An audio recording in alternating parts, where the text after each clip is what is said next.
Oh, there's All topics. right, it's Open Comms. It's Friday. We're here. We made Hell it. yeah. Another week. We made it. Another one in the books. Move some stuff around here. Here. Don't mind trading with his cork right now. Mm. Are we live? It just shows us offline to be on the stream. Now we're live. I see it. Live. Oh, I see us. There's our beautiful faces. Yep, we're going. I don't see us. There we go. Okay. Or is what's Chrome was Ozzy? just sucking. Hey, you beautiful bastards! Here's me face.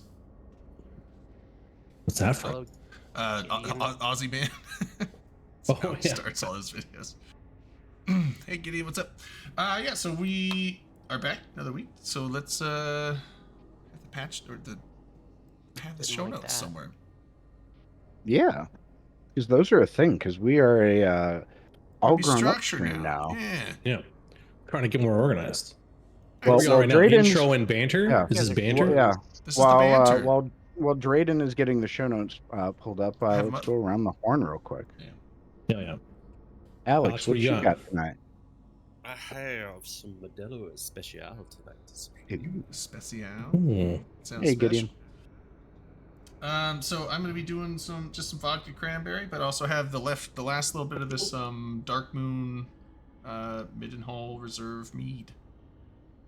Yeah. LB, what do you got? My turn. We're drinking this German beer right here. I don't know. You can see it. I don't know how to say that. Weissen or Weihenstephan. Weihenstephan. I don't know. We're drinking one of those. Weihenstephaner, I guess. Redline, what do you got? I've actually got the brand new Mountain Dew Purple Thunder. Is it Thunder? Is that the hard Mountain Dews? It is not. It is a code purple Mountain Dew, basically. It's like code red but grape. Delicious. Ooh. Okay. Okay. Also, Google Docs is trash, and you're trash for using it. Banter. Wow. Google Docs is free and it works. There are so many free alternatives trash. that are better. All you had to do was ask. You're trash. Banter. And Gideon says that's not how you say it, so we were all wrong. Gideon, are you German?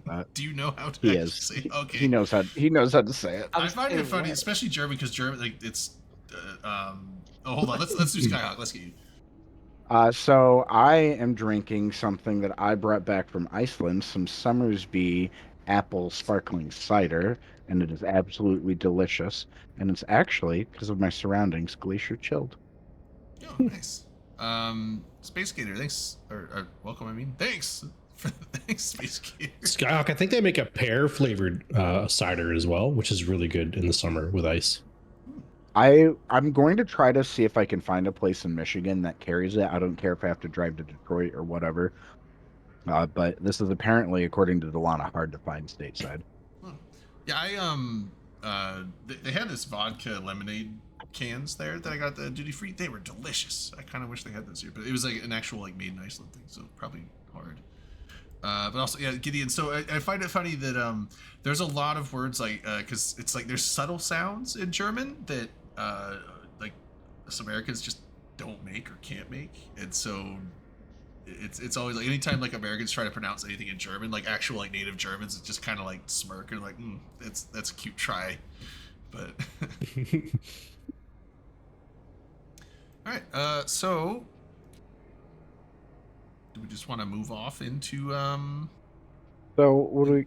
Well, apparently there was some patch notes this week, wasn't there? Yeah, there's a few.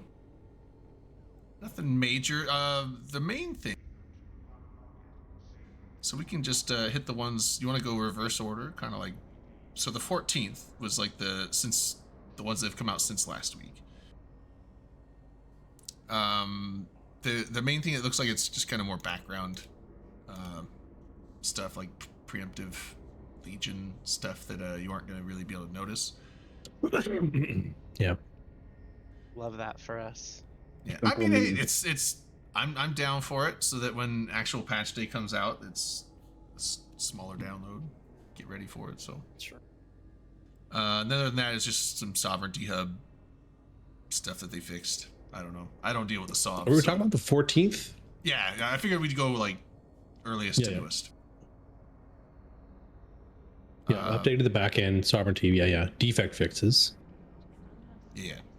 So Which I guess that means that helps make things more likely to not break. I feel like on main patch day. Yeah. Mhm. Because then they'd rather break it now, not later, right? Or break it a little bit at a time rather than one big bad break. Yeah, little breaks. Then we got the 15th. Again, these are the sites. I haven't been doing this event stuff. Have you been doing these? Me neither. Oh no. No, I've done a couple of the exploration ones, but none of the other combat sites or PvE sites.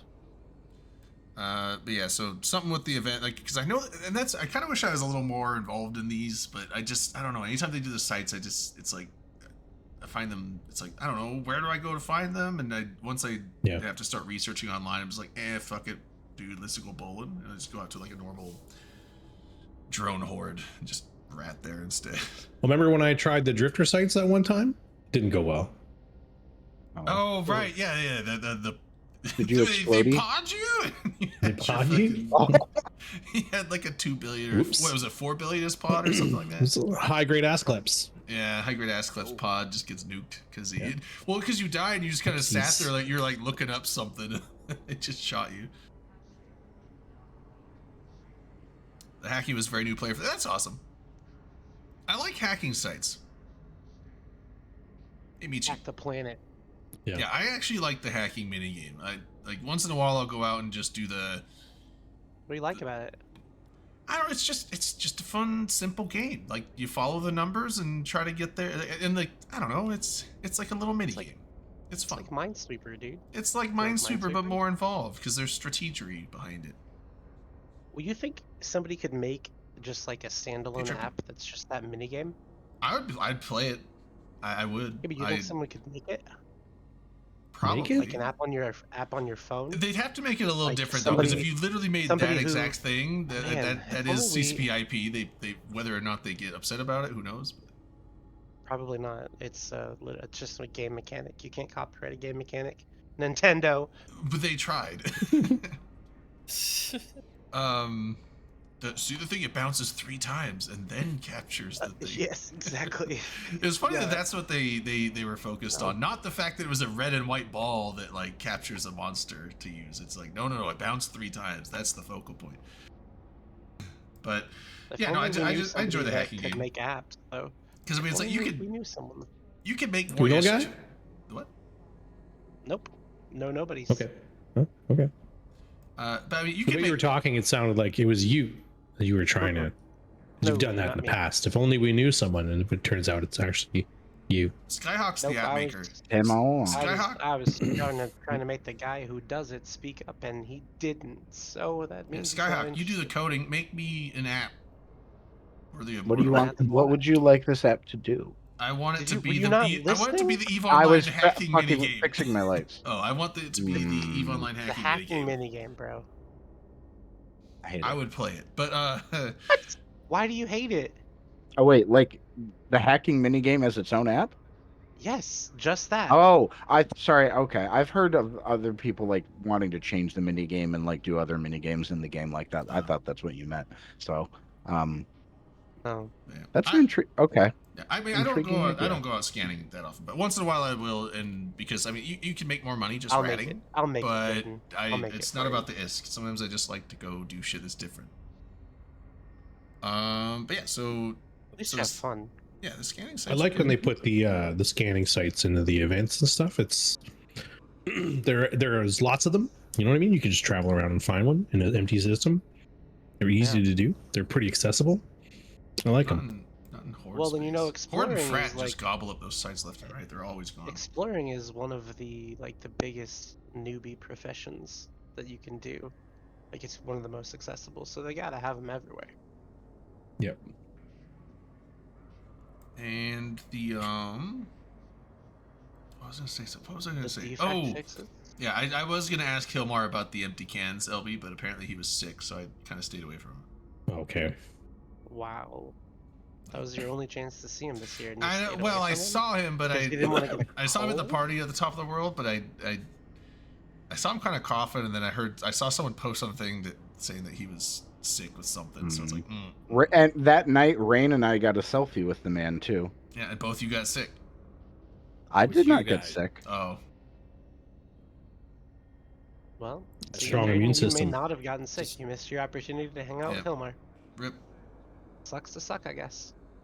Banter. Next year. That's all right. Oh wait, we're Banter. not doing banter No, anymore. we're on the Hold on. thing. It's all right. I gotta hang out I with. forgot. I'm so sorry. Gotta hang out with Convict. Convict's cool. Well, yeah. So, anything else on the patch notes, really? Some cool skin stuff, right?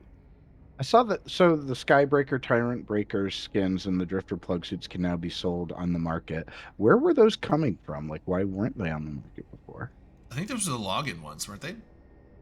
Is that okay? It might be prizes from the reward track. That's what I was saying. I think they were the login rewards for the Capsuleer Day Okay. thing. But when you redeemed No, them, I mean, they just like- automatically applied to your character. When you do the sites and stuff like that, you're allotted so many points for going into a hacking site, so many points for hacking a can, so many oh. points for going into a drifter site, Okay. blah blah blah blah. Oh yeah, And yeah. you collect points and you go down the reward track like that. So you get like skins and Skinner stuff, and there was 100 plex in the reward track, I think, too, which is kind of a big deal. But I think that suit and the skins were in the reward track. Okay. And I guess you don't have to redeem it direct to your character now. You can So it's another way redeem for it as an players to item make and then ISK off of that whole venture. Yeah. Then. Okay. Yeah. I'm down with it. That's good. Okay. I think that was. Yeah.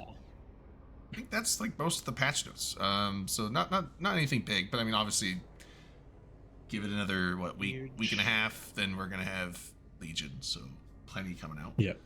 And speaking of Legion, proper segue into some patch notes, or not patch notes, but the Legion expansion. I know we talked a little bit last week about it, but last week was a little chaotic with the FanFest recap, so we can kind of like do a little more structured hit on this thing. I do want to give one other quick shout out as well. Still, we finally got Rain's video dropped. That's right. That's right. Yeah. Oh, and I put the link to that YouTube video in Twitch chat. But yeah, so Yeah, so let's dig into this Legion expansion, if you want to call it that. see, I don't know. You don't want to call it that? I don't. Why not? This expansion could have been an email. Are you kidding me? Go Go over, I mean, it's go some over pretty some big- of the new and go over some of the new and exciting and big things coming in the expansion. I mean, there's 2 new ships. Most expansions come out new ships. Whoa, new ships. All right, I'm listening. Okay. Well, no. So before we get too far into this, I want to really dive at what I think is the root of where Redline's issue is coming from. What does expansion mean, My and father, what should it obviously. mean? Oh, that issue. That's a good And idea. so yeah, I think it varies that- from game to game. and yes, it does. I Oh. completely agree. And I think that, what some people would view as an expansion of, some MMORPGs, like a whole new zone. Like, I think of Lord of the Rings Online. They're still adding entire regions to the game, new quests, new missioning. Like, that's what an expansion looks like there. Same with WoW. That is not what an expansion looks like in EVE Online.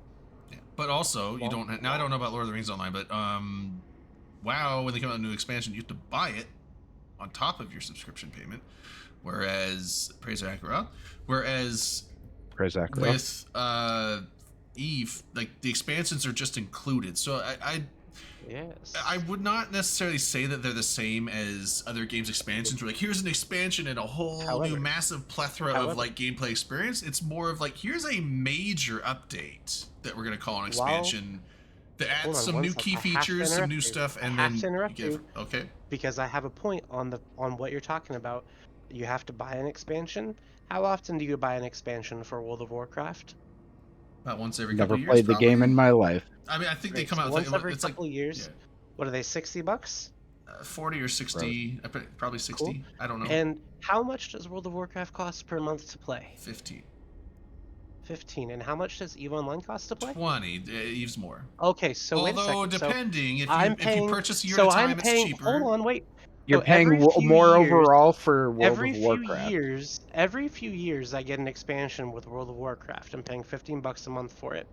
I every few years I pay $60. Cool. With EVE Online, every year I'm paying an extra $60 for So you're paying an this. extra. It's like an extra For $250 a this month for the WoW. It's about yearly. $5 a month for EVE. So yeah, I mean, Yeah. Well, no, just think about it. If the expansion is $60 and it comes out once It's every still, 3 years, in it's my still 2 opinion, years. and it's comparing Eve to shot World, with new like in no, 2 years, and it's shot with we're new content versus an extra $60 a year every year just to play the game that exists currently. I That's what I'm hate saying. everything about this Almost- comparison to almost WoW the though, same thing because on the market. there's just no comparing the two games in my opinion. You are Like so correct. it's comparing fucking apples and sea cucumbers. Like But it's dumb. when They're you both compare fruit. subscription model video games, that's the comparison you can make because they're similar. So I would expect in the game that you pay the most money monthly to play out of any video game on the market, that you would get great content consistently, not new So jobs for your I corporations, wouldn't. some Well, no, upgrades see, in for your that, like, jobs. it makes me really I sad that get it. you like. No, I don't I'm think you do. hyped It about makes it. No. I well, love it. I think it's great. I just don't. every It's not an expansion thing. It's and see, wild. and that no, like that's it goes back to the original point.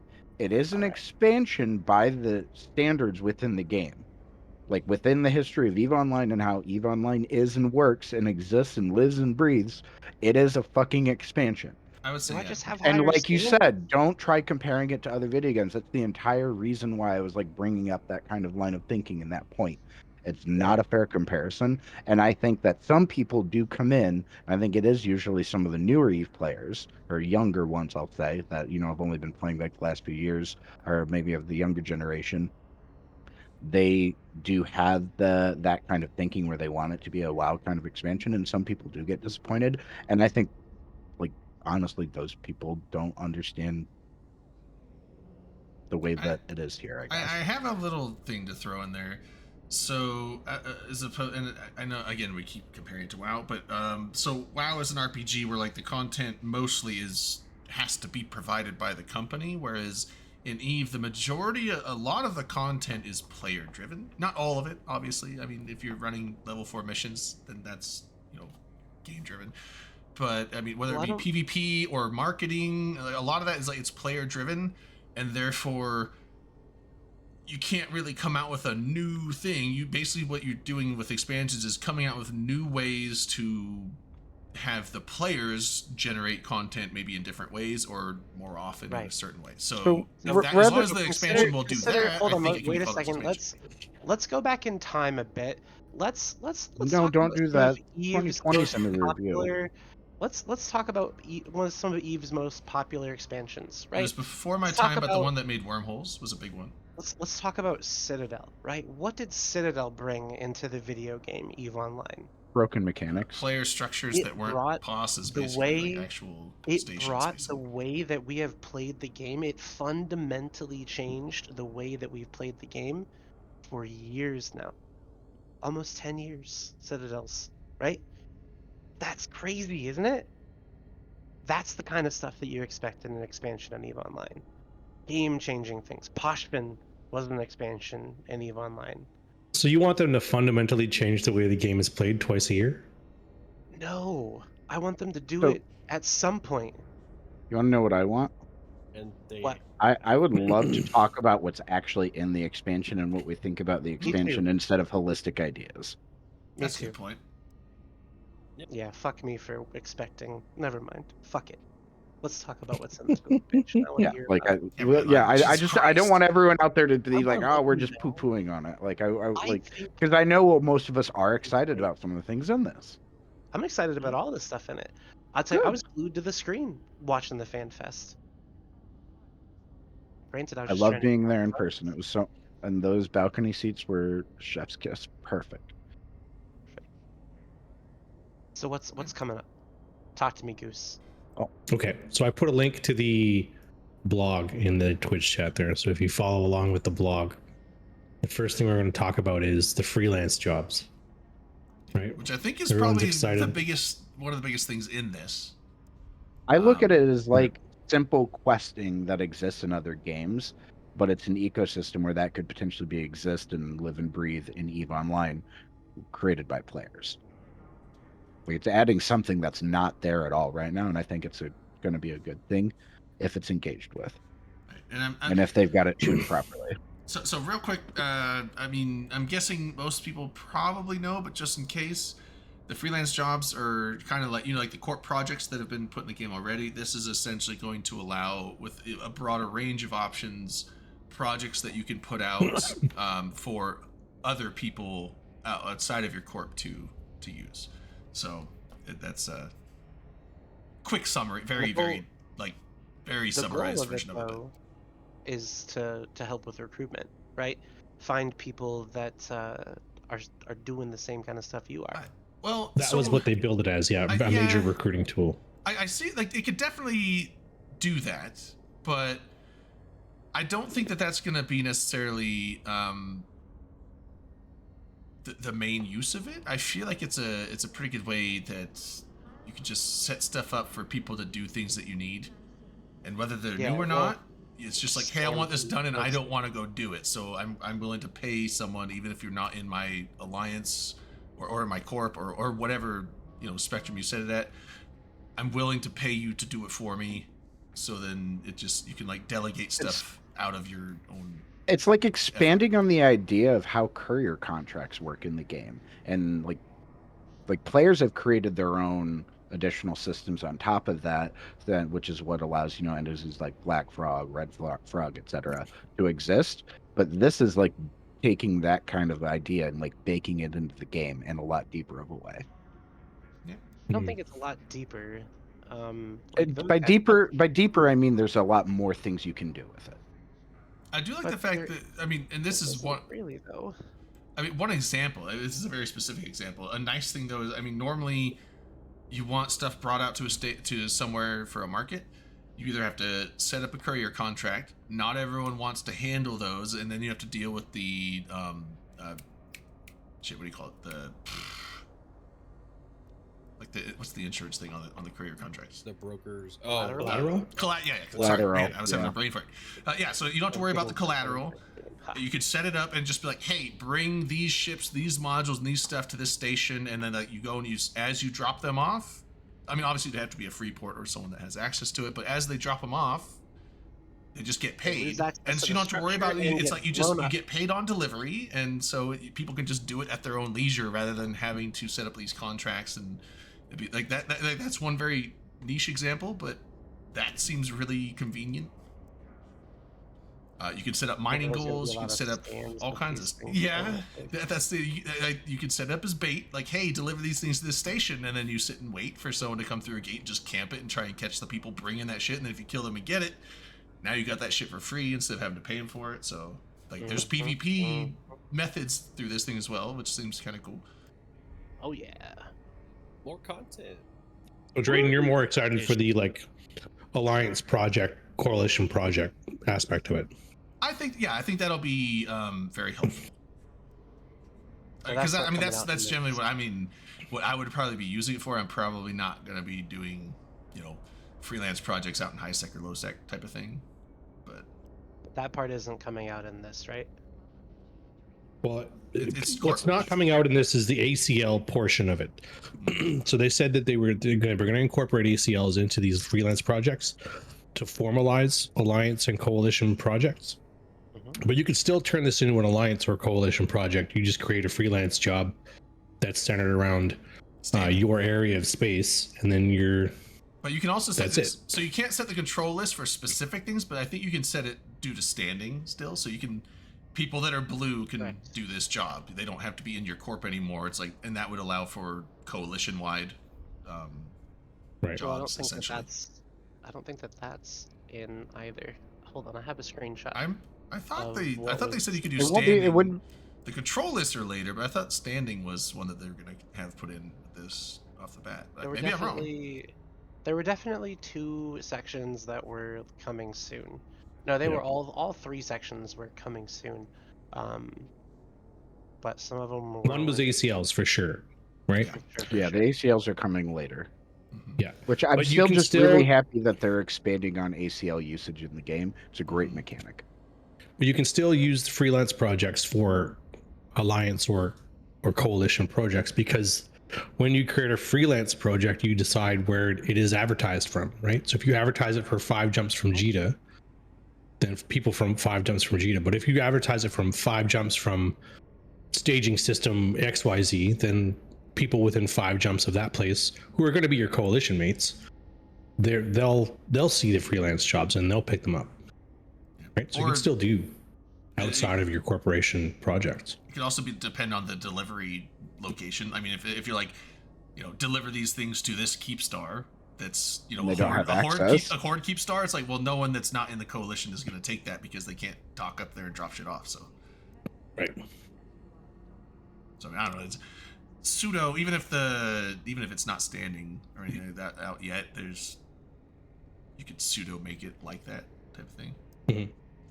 But I mean, that's specifically only like delivery jobs that we talked about. I mean, there's a whole bunch of other things you do, like because all the corporation jobs that they had before, but then they're adding other ones as well. No, incorrect. What? It's only destroy non-capsuleers, damage capsuleers, mine materials, capture factional warfare complex, defend factional warfare complex, and ship insurance. Yep. That's it. Yeah, those are the only ones that you can do with this brand new cool system, huh? I swear I saw that. I thought they said that they were going to. Well, that's all coming soon. You didn't, and they could have emailed me. Why isn't this coming out in the expansion? Like, if it's I don't want to go back to that discussion. But if this is the expansion, have it come out with because Drayden, this is an EVE Online expansion, okay? It's a different kind of expansion than you'd expect. Well, and that's something that's actually worth saying too. Compare this FanFest to last FanFest. Last time, everyone came away from it being like, what the fuck? Everything's like way down the road. You don't have anything coming, anytime soon. And this time it's like, oh yeah, by the way, like we've got shit coming for you in a couple weeks. Okay. Yes. Like they've improved and they listened, Literally obviously. All right, well, let's keep it going. So the ones that interest me though is the faction warfare ones and the damage capsuleer ones, because this is a good recruiting tool for low set groups, right? Not kill capsuleers. If you damage them enough, then they'll die, right? Die, yeah. It's true. It's true. So if you're damage capsuleers and it's like 1 million fucking EHP of damage, that's going to be a couple of frigates at least. Oh, yeah. You know what I mean? Uh-huh. And if capture faction warfare complex in system XYZ, well then that will point people towards that particular system.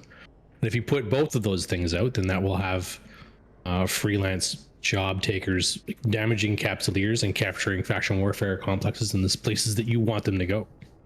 Hell yeah. So that's exciting. I'm hoping that one day they expand this to the insurgencies so that you can use these for pirate insurgencies as well, and not just faction warfare. That would be good, yeah. Mm-hmm. Okay, next one, next spot. Oh yeah, next one. Next slide, please, Jarvis. Okay, let's see here. Freelance jobs. New ships. Here we go. 2 new ships: the Baba Booey and the Sarah Thiel. Baba Ganoush. So we got a dreadnought. Baba Yaga. Gonna be like 40 bill. I'm trying to do the shoots there, Cracker. The Dread? Cracker Book Palace. Is that my? I think that's cheap for a. Right. I mean, once it like settles, like regularly, or is it gonna be like 400 bill? Well, I can tell you right now that in order for you to get just the BPC, it's going to be 22 bill ISK and then 22 million LP. That's right now, but I think they're cutting those in half, right? The cost of that. As far as they're dropping, yeah. But you're still going to need items from the LP store. So pirate LP is still going to be an issue with this dread and with other faction dreads as well. So they're still going to be pretty expensive. I think 40 bill is around. That's all probably on the cheap end. See, I guess. We got shot. Crackerbook Palace call I'm gonna call a shoot. We're doing shoots. Who did? We're doing shoots. Shoots. We're doing Those shoots. Shoots. I don't know. shoots and ladders. That's Hey, an interesting. That's an interesting flavor. Yeah. Okay, so the Sarathiel is gonna be pretty sick. It's gonna be big, and it's gonna have a giant laser on it. But The the Sarathiel? biggest thing about it. That's the Angel Dread. It's gonna have. Sarathiel It's doesn't gonna have have no guns lasers on it. It's gonna have. Oh, you're right. You're right. Artie. You're right. Artie's, I'm probably sorry. Artie's. I would think. I was. right? It I is- got it's- distracted yes, it's for a Artie. second, because I wanted to say the biggest thing about it is that it can move while it's in siege. Right. 10% speed, but so it's gonna crawl, but And it's it mainly to so you can face. MJD while Oh. in siege. Yeah. Yes, the MJD Yep. is the big thing. Yeah, so you can MJD in siege, and the reason they let you move while in siege is to be able to point yourself in the direction you want to go. Yeah. Because I mean, 10% speed in a dread is, I mean, what? It is also, 50 ms, 40 ms, maybe less. I don't know. It's enough to get some more tracking in it. Pretty sure it's the fastest warping capital. Ooh, I mean, that's the Angel's bonuses, though, right? Yeah, I believe. Yeah. We are Angel. We warp fast. Yeah, Well, I was- 25% bonus to warp speed and warp acceleration. Yeah, now I'm assuming Artie specifically. I mean, because you could put auto cannons on too, but I'm assuming if you're going to be using the MJD plays with it, you're going to probably put Artie's. Yeah. And then Probably going to want to stay at range and snipe stuff and not I'm not brawl with it. Ooh, crazy. So that's a pretty cool ship, though. It looks cool. It is. Mhm. yeah, it looks I cool. want Gideon wants to come. I'll on the never show. have one because it's going to be way too fucking expensive, but it'll look sweet as fuck. Mhm. And And then then there's what's the other one? Babarugu, the Baba Robo, the Baba Robo Booey. Baba, Baba Robo. Booey, Baba Yaga. Baba Robot, the Baba Yaga. That's him. Yeah, it's like they call it the Baba Roga. I think it should have been Baba Yaga, but I guess they said that Baba Roga is another word for Baba Yaga in maybe Icelandic. I don't know. Yeah. So it's a big Lashak. Big This Lashak? one's Has anyone Oh, else in okay. here, just out of curiosity, trained a precursor battleship level 5? No, I You did, didn't LB? because Yep. Good on you. Me too. I don't even I might have Marauder's it plugged 5 in. too. Well, Oh hey, I have EVE open right now. Hot damn. Let me check. I was like, I don't even know if I have precursor battleship plugged in. Wait, you're streaming and you have the EVE client going? See, you can do it. No, I can do it with an EVE client. I just couldn't do it with Vanguard. Battlefield.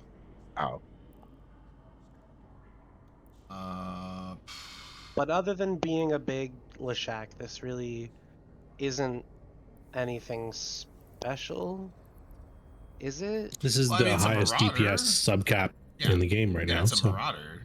Yeah. What, at full spool or? Yeah, full Yeah. spool. It's gonna, and also, I mean, it just gets bonuses to the entropic disintegrator anyway, and then you get the Marauder Isn't it bonus, like or the 3 minutes of Bastion. spool up though?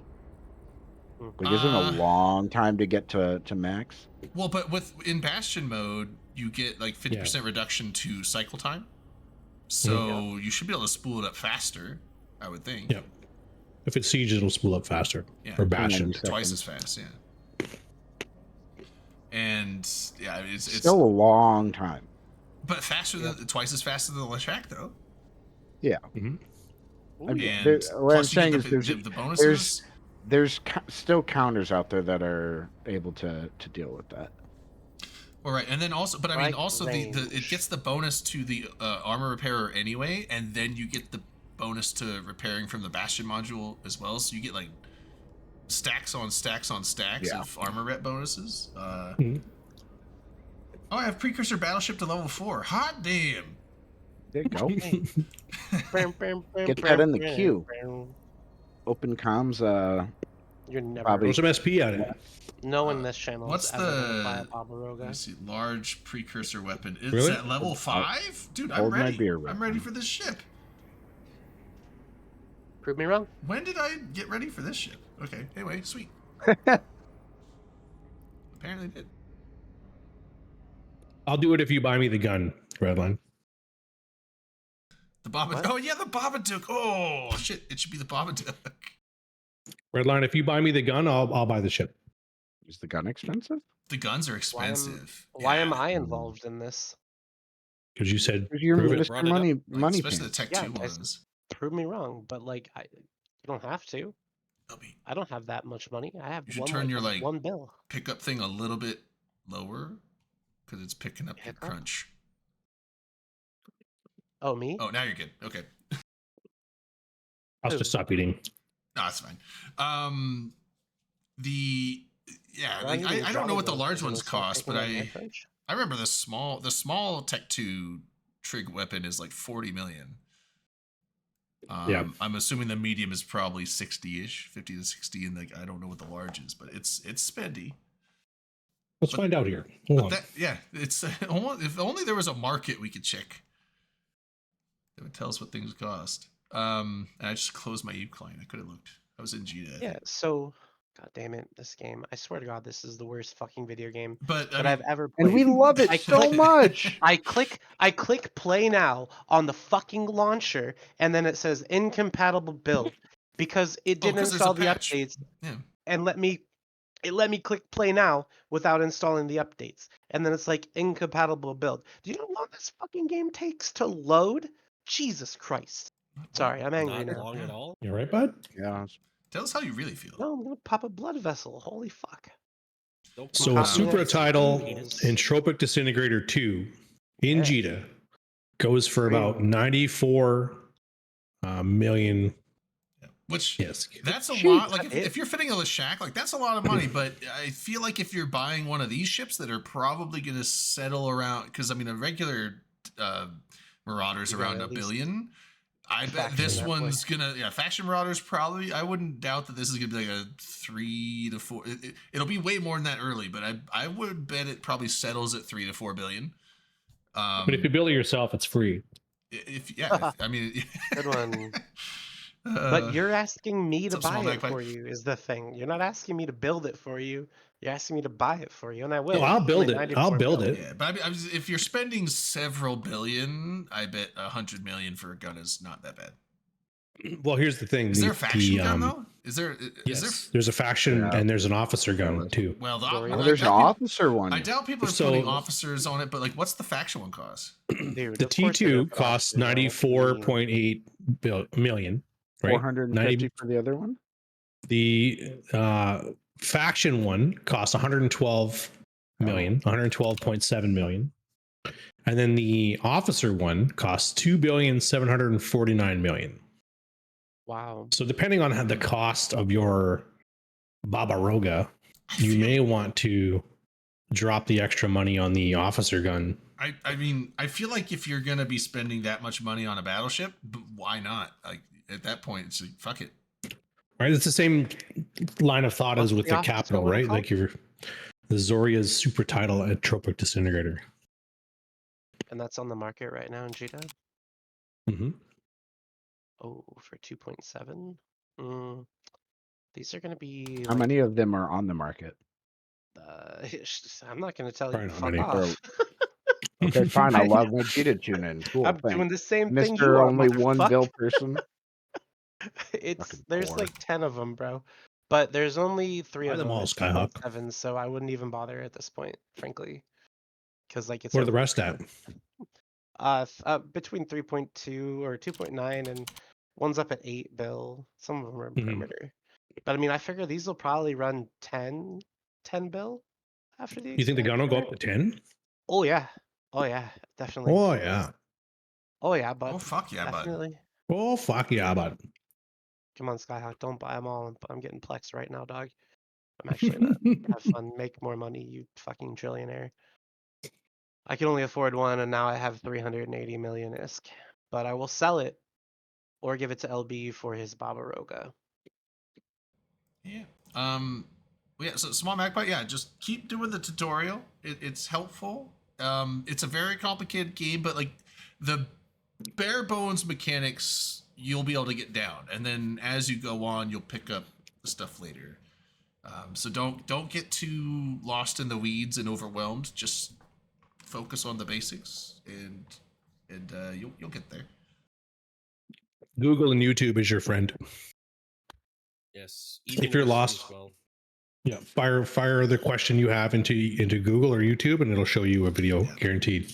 Yeah, tons of tutorial videos on YouTube, and some of the YouTube ones are even better than the in-game. The in-game one will get you there, but all the other ones, once you figure out like maybe like, hey, I want to do this in the game, or think you want to do that in the game, go find YouTube videos about that thing, about that aspect, and there's tons of like really good tutorials out there that people have I made. guarantee you, there's a walkthrough on anything you want to do. Yeah. And the walkthroughs will be like, have you ever had someone grab your face and just like explain to you everything you'd ever want to know about something? That's what the walkthroughs will be like. Don't listen to Reddit. Reddit's a bit, and anyone that says spend a bunch of money. Reddit will tell you to just uninstall it and fucking then remain in the subreddit to bitch about it. But don't spend money other than just your subscription fee. Don't listen to anything or anyone that starts with RED, frankly. Yeah. Also, I would say unless you've already subscribed, I would say like just stay alpha, don't pay, and just play because you can do most of the stuff you're gonna do early in the game. You don't need a subscription. You don't need Omega status for. Just play it for free because you can play quite a way. It's not like WoW where you play it to like level 20 and then that's it. Like you can get pretty far on an alpha account. And you'll be able to like once you get like a week or two down, you could like maybe decide if you want to sub or something after that. But I bought 8 of them. I'm calling you out in public. Oh yeah. We're gonna be going out on a roam tomorrow. If you want to join, we can. Yes. We can like throw you some tips. All right, let's keep talking about this expansion, shall we? Expansion. I get distracted by one random new player. Sorry, Small Magpie. Fuck you. I'm just shut the fuck up, Redline. All right, ban this man. Ban this Redline out of here. Just a joke. Fucking mute us. Toxic as fuck. Magpie, don't listen to Redline. Anyway, okay, so expansion. So we hit the new ships. Are we done with the new ships? We anything? I mean, I don't know. Mm-hmm. I think that One quick thing on the new ship though. So I mean, you're gonna see some of the Serathrials. It was a joke. It was a joke. Small Magpie. I was kidding. Yeah, no, he's kidding. He's a sassy fuck. Just on the fuck. Just wait till the next topic. No, so the Serathrials, Serathrials. You give a big dread brawl, you're gonna see some of those come out, or maybe someone that is like really good at cap ganking. But the Marauder though, Marauder fleets have been a thing in the past. Like Paladins were used back almost a year ago. Paladin fleets were not uncommon. Vargers are still I think a big flavor for ganking people that are coming into your space. You'll get like a Sino lit up and they'll drop like 5 or 10 Vargers to kill little roaming gangs out of there. So that's a thing, but I'm just wondering, like, do you think that these become a fleet thing, or do you think that they're more just mission and like high-end PvP shit? I don't think that they're either of those things. No? Hey, Becky. I think that the Angel Dread is a crab mobile, and I think that the Babaroga is an expensive kill meal, loss meal. It'll be fun to fly a few times. You think it's going to be a hanger queen mostly? Yeah, because consider what would you use it for if you're gonna crab? Like you can just crab in a paladin, right? You're not using ammo. Yeah, but why crab in a paladin when you can crab in that thing and do it even faster? You don't have to spool up. If you lose, you're not losing billions upon billions of ISK. You're just losing 1.5 mil pally or whatever. The rats are going to be dead before you spool up anyway, so the whole benefit of the Triglavian thing is exactly moot. What's the point? So where's the niche that it fits into? That's the thing. It's gonna be it'll be a cool ship, but I don't see it being like a fleet ship. It's gonna be too expensive. Yeah, I mean, there's fleets that take Lashaks in them, but these might be too expensive that it's not worth, because they'll die to dreads and people will just drop dreads to kill them because they'll be worth about a dread. I mean, maybe one or two, or that if someone wants to be number one on the structure kill mail, maybe, I don't know. But if you did that, I'll just maybe that'll be it. That's a good point. Structures, especially like smaller structures like Anciplex or something. You could probably, if people don't come and contest you, if you do it like late at night or something, you might be able to bring like 5 to 6 of these things and essentially reinforce an Anciplex in the same amount of time that like 30 to 40 other ships would. So I bet that's their niche, is like small number, like a guy in his 5 ults can just You hit it right on the head. solo ref a structure up. So small Okay, I'm structures. with you. I hear you. I hear what you're saying. Cool. Although if you So, do get dropped on gankers. and caught, that's very expensive. Whoops. But I'm Yeah. all for it. I hope people do it. It could be bait too. Or bait. Mm-hmm. Everyone Always likes bait. But always take the bait. Well, maybe not always. Always. All right, so let's All move right. it on. These ships Yeah, move ships on. are nothing burgers. So let's talk about this.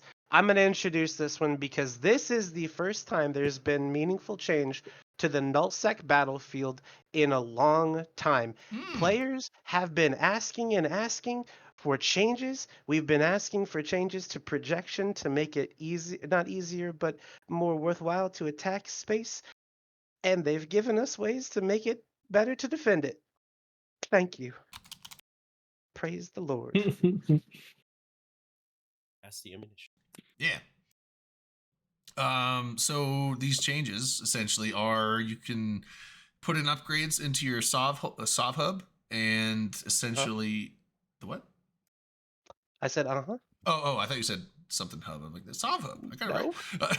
I thought you said soft hole at first, and I was Yeah, you confused. put them in your Sov hole. It goes in the square hole. I'm This just one goes being in the Sov engaged. hole.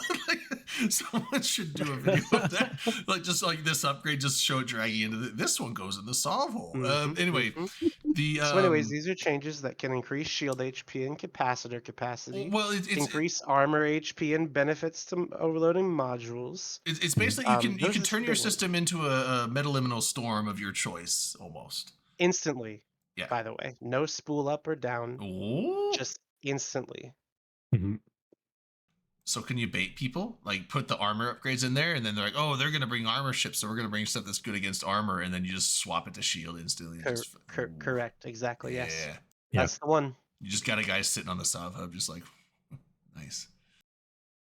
I mean, you also have to have both doctrines, though, right? Because like, if everybody gets in Ravens and they're like, "Oh, they have their armor fucking thing in their Sov hub," the people are like, "No, that's not what they're gonna. They're doing a shield doctrine. They're in Ravens." So you have to have like an arm. You have to have Megathron sitting there ready to go in case they call your bluff and show up in a fucking shield comp, right? Or you just need a sign out if you're in a big boy alliance. I think you're over explaining it. The simplest explanation of this is that you can basically just get an instant buff to whatever your enemies bring to the battlefield for, I think the cost is going to be like 200 mil, I think, around there. It's going to make it easier for the defenders to set the terms. Yeah. Correct. After the fact. So it's going to make it so that the defender can disadvantage the attacker after the attacker has already arrived on the battlefield, rather than before. The instant swap, or you can just be like, "Hey, our comps are armor comps, so we're going to put the armor upgrade in, so we just get a bonus to what we use." No counterplay. It's going to be it's going to be play and counterplay, like what Red Line is talking about. That is going to be the winning tactic with this kind of. I think that's which I didn't know that was like swappable on the fly, but that seems pretty.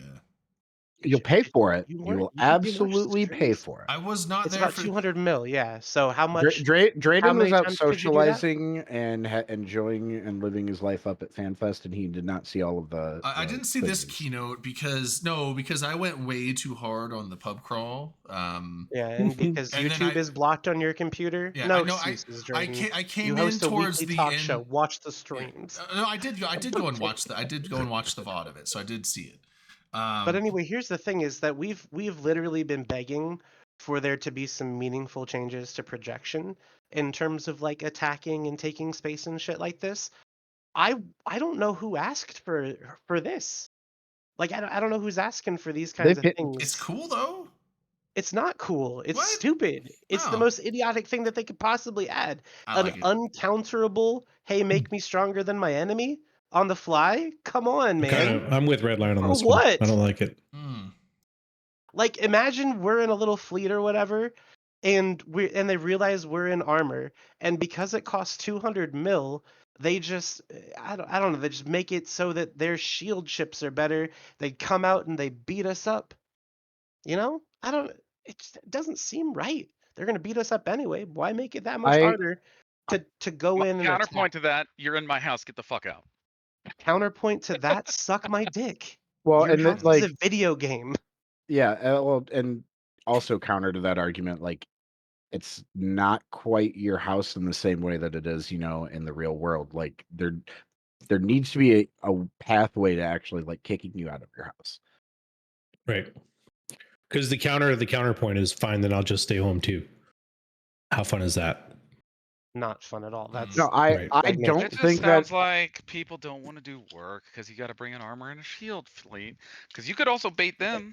Are you You stupid? can't bring them both He's at correct. once, dude. Once you Yeah, you can't undock and bring you them start on both. your 15 jump journey, that's pretty much fucking it. What am I just gonna go back and get different ships? Turn around, Fuck guys. They that. switched it. Let me get 7 jumps back. Turn Then around, guys. They guess switched what? it back. Switch it back. Get Are 4 you jumps stupid, back. dude? Turn I around, will- guys. They switched Wait, it does back. it cost them 3 I will jumps. say- Wait, Never does it- mind. We're fucking. does it We cost live them- here now. But Fuck hold it. on, does it cost them So 200 what- mil every time they switch it? Yep. Sure does. That could rack up though. Does. Like what? It What if sure you're bringing? could. What if your whole I fleet's mean- worth Wait, 150 well, million? Big I hate. alliances, though. Hold up. That's like a Yeah, kick I in the hate to butt. defend I know, Redline but- on this, but We're I hate saying to M with defend the. Redline on this, but yeah, that 200 mil is nothing to the alliances. It's nothing Yeah. to anybody. Well, okay, so Right. wait, thing that I want to clarify something here. So I know that you can The like have wallet an tick. I know you can have an Correct. like say I could throw in the gamma stability generator into my Sav hub. Does that mean that I can't add the other ones in as well? What? As in, like I think you can only put like one of these stability generators in there at a time, and Yes, then correct. turn that on and off. So like, and to do that, you So would you actually have to have to like. destroy it? Yes, you would have to destroy it and then physically fly another one over and install it. I don't know how big these are, so I don't know if you would need a freighter. So like no, you're not going to see the like fast-paced hopping back and forth between them. And if they do that, that means you've got a hauler that you can go out there and kill. Like so it's not the doomsday that you guys were making it sound like. Okay, so let me just make sure that I understand this. The compensation for losing a timer, an important timer, because CCP added a way to make my enemy ship stronger when I was already on my way or in the system, is that I get to maybe kill a hauler that's out that's got some fucking upgrades in it. Is that really your argument? So basically, so I understand like the instant changing thing is the main point here. So if they made it to where it takes like a 2-hour, a 1 or a 2 or however many hours to If they made it cycle so a it new was upgrade, 15 minutes. that okay, even fit. Well, some fights can go way more They than can, that. but 15 minutes. But is I mean, all you need. what if it's like meant to be like a preemptive, like you are meaning to stick with these? So what if it was like an hour or 2? Would that make it fine? Because now you're like putting in a thing that you're like wanting just an inherent benefit, that type of bonus, and you're not doing it to like Well, so it's like LB said rope-a-dope earlier. people on. The way that this game works currently, so if you think about structure timers or whatever, you have time to prepare for these things. So like LB was saying, if you're going to be attacking and you want to have multiple doctrines, you're going to have those available to you to attack with, right? So like the only way to like do it meaningfully is to add a long enough timer to where somebody can prepare for it. So how long does it take to build a bunch of armor ships or a bunch of shield ships? How long does it take to build a doctrine?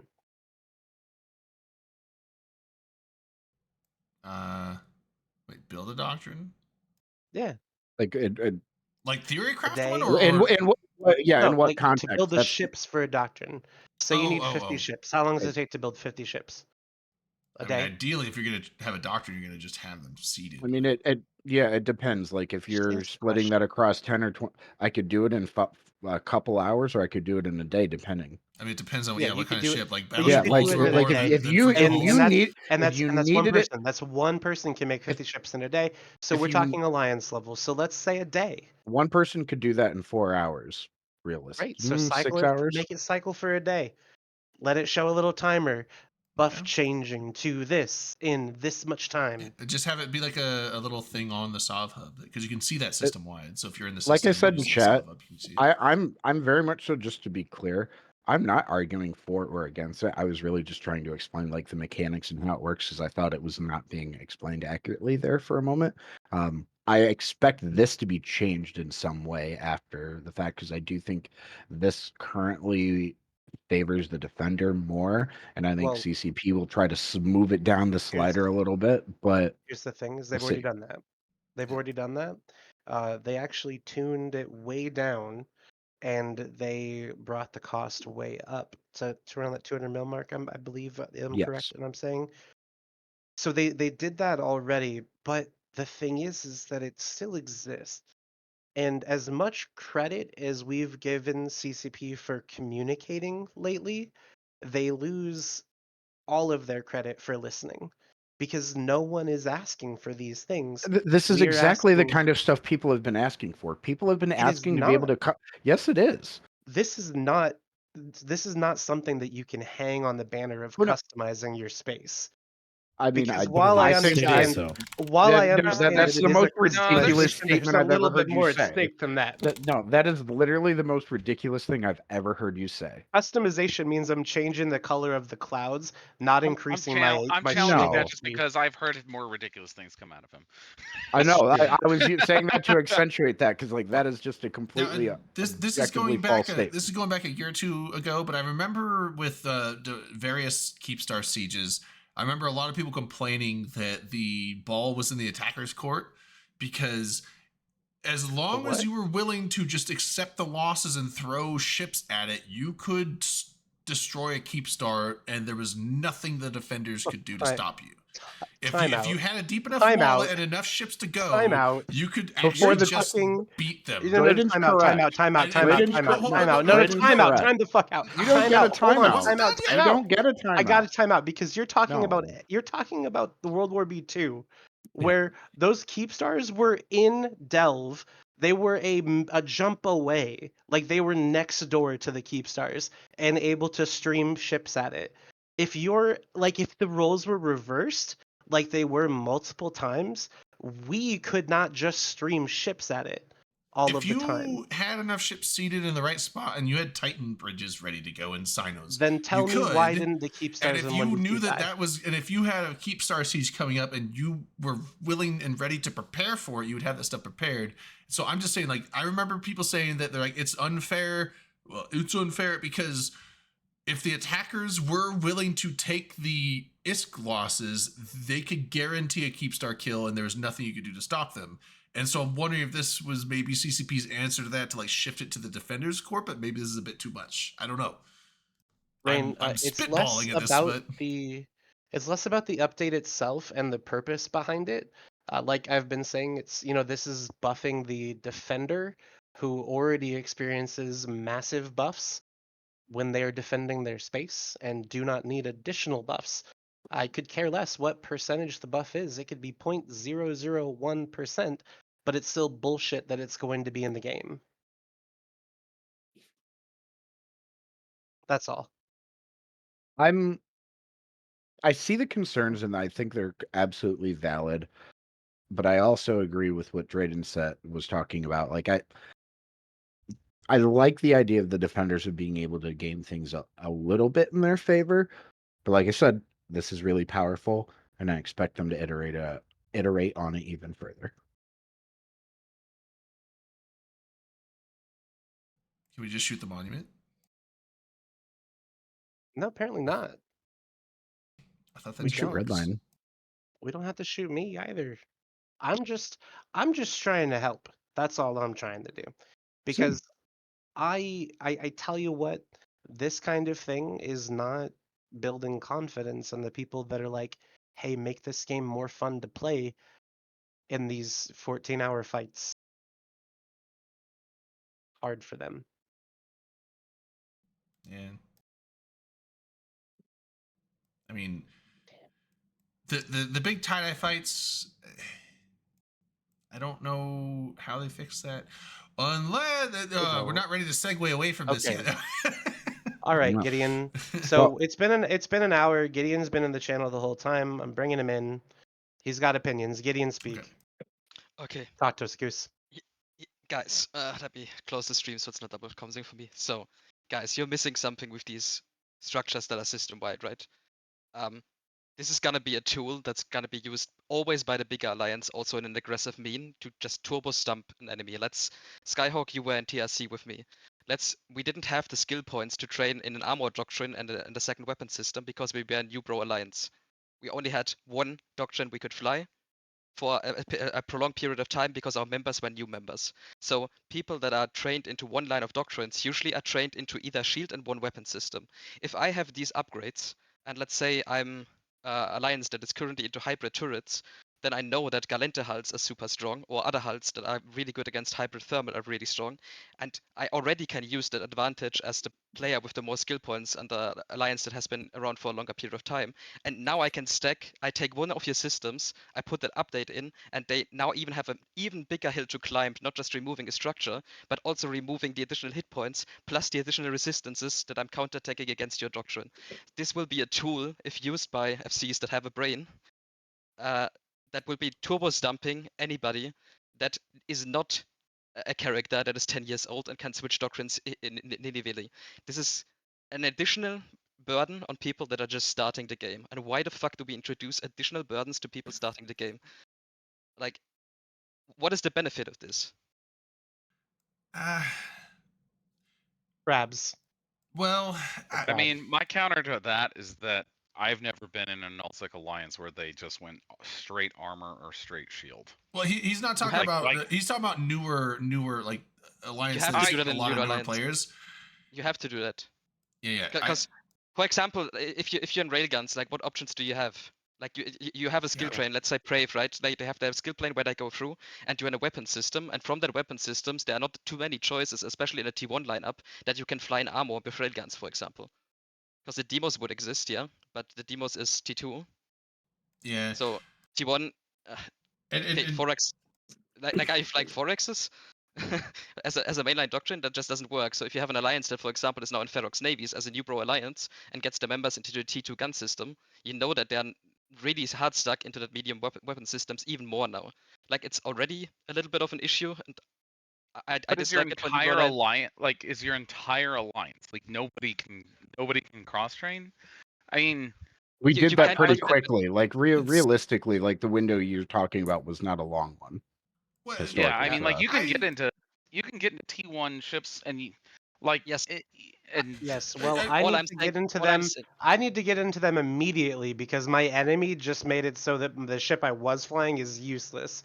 So what do I do now? I'm on grid actually with what I'm attacking, and everything just went to shit. How do I help? well, okay, that's a different argument than what he was saying. Though. Well, He's talking about how Well, no. but- Real quick. So I get what he's saying. So now, if you're looking at T2 stuff, that takes a lot longer. So I mean, you might be able to if my thing is like if you have an alliance of newer players, like you probably maybe don't make doctrines of T2 fits, which I know that's not quite as good, but I mean like you might just go with the meta fits because.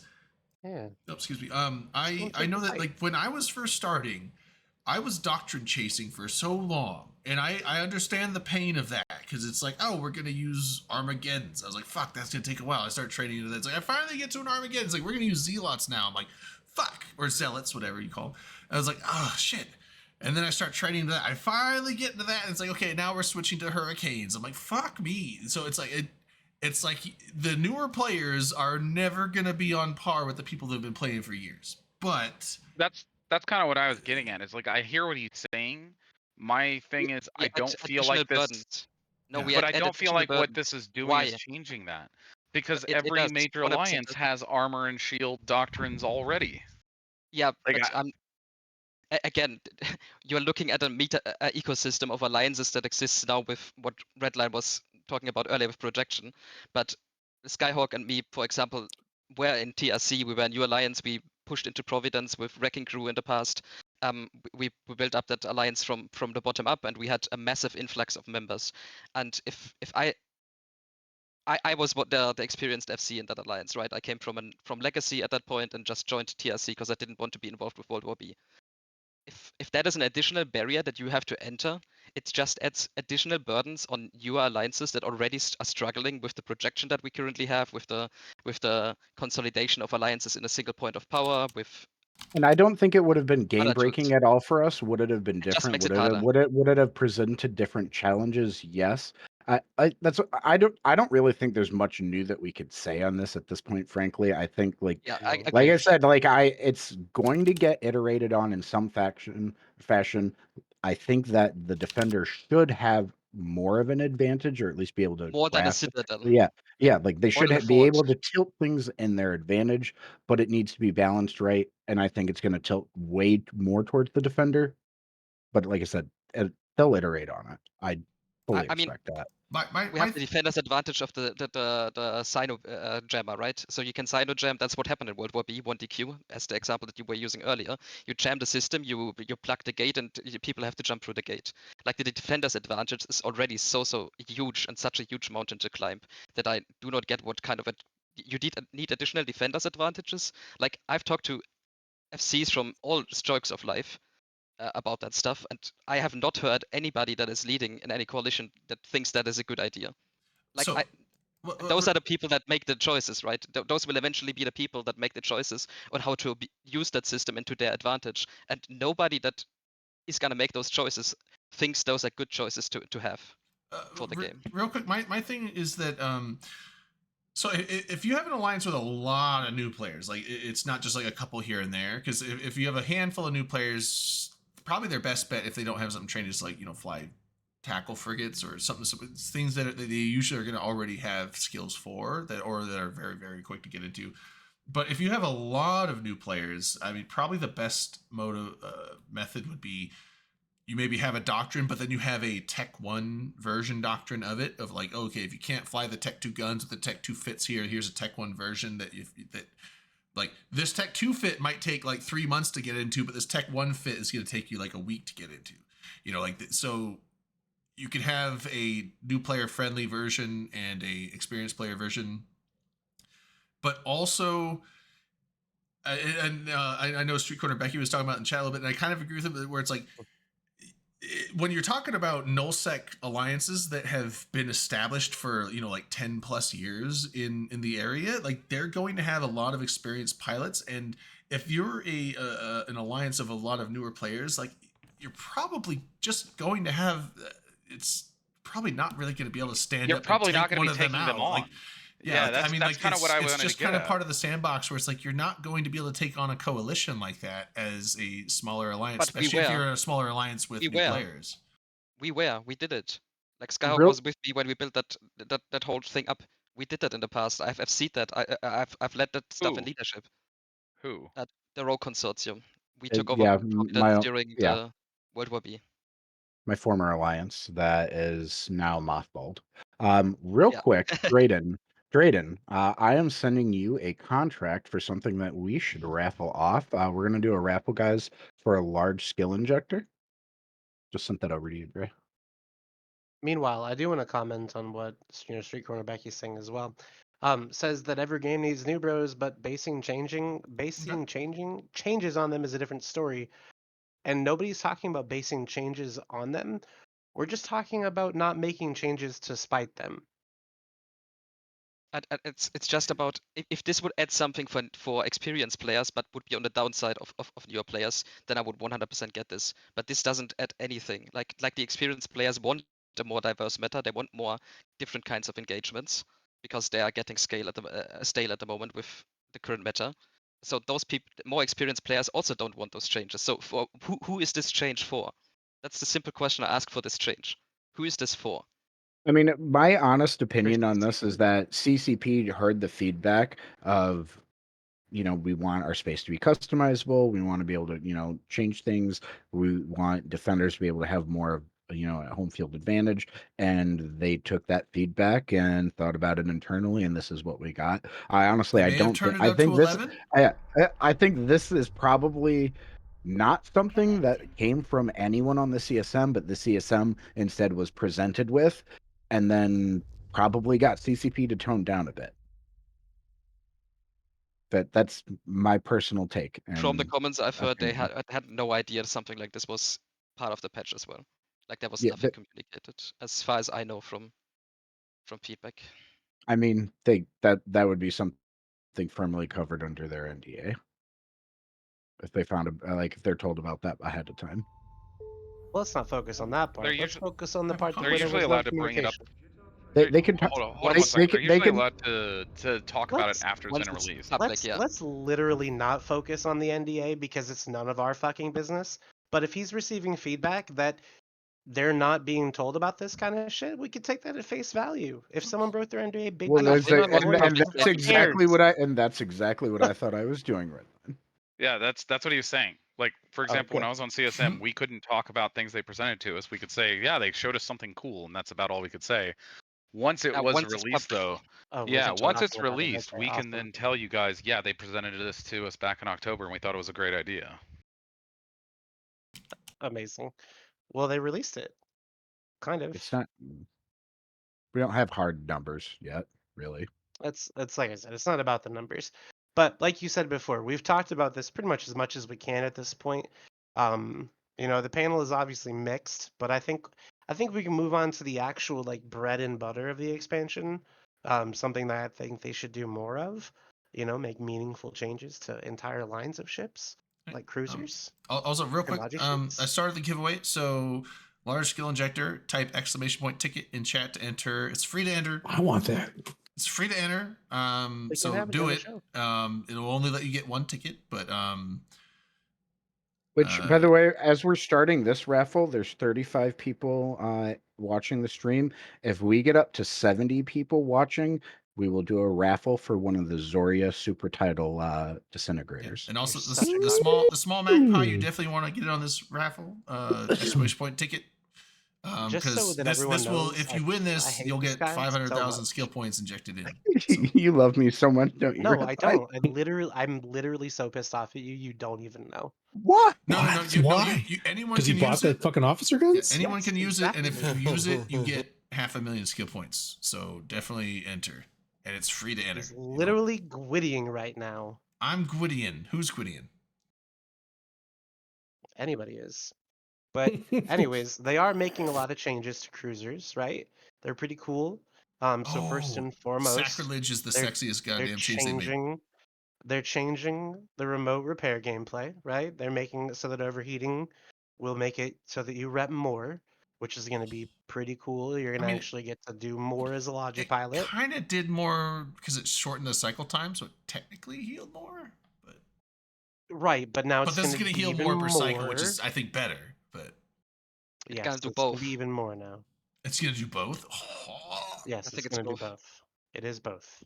It's just additional, so you get more hit points and you get a faster cycle time. Yeah, On top that's of the very higher fantastic. resistances and on top of the what we just talked about, if you add the HP bonuses in. Don't you love the Fax umbrella that's even more potent now with the Fax buffs as well? I don't know if the Fax is needed a buff. They were already pretty good. You get a resistance buff plus a Yeah. remote wrapping buff plus a hit points buff for crab beacons. I mean, Yeah, how do we feel? That wasn't necessary. On its own, aren't we at least happy though that surgical strike was pretty much undone? No. Yes, but that was at the end of the Oh. list. That's at the end of the list of the thing. You forgot to talk about the thorax getting speed and power grid, the rupture getting refined artillery bonuses. I love me some cruiser changes. Yeah, the That's what thorax. Redline, do you is have a cool. spot where I can look at all these changes? Did you not already link it? I'm looking at the blog and they kind of gloss over it, like all over the very place. broad strokes. Yeah, It's they don't have any numbers on it. Do they have is there a spot where I can find numbers and everything? Yep. There's a website called newedenpost.com. You can actually What a go to that plug. website and look at the most recent article that I posted on May 4th. It's got the numbers. I'm pretty sure. Let me take a look. I'm scrolling it right now to see. So, you're getting a 10% bonus to remote armor repair. T3Cs are going to get a 15% remote rep overheat bonus.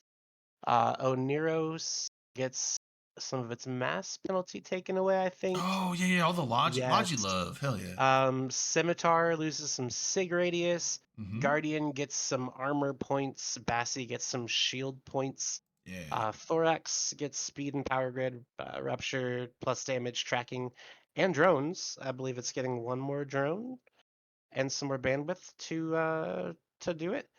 And then all the T3Cs are getting 60 to 75 power grid added to their support processor subsystems.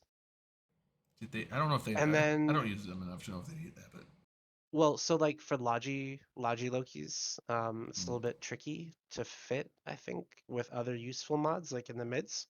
Yeah. Because of power grid. So this should help out a little bit with that and make it so that you'll see more Logi T3Cs on the field.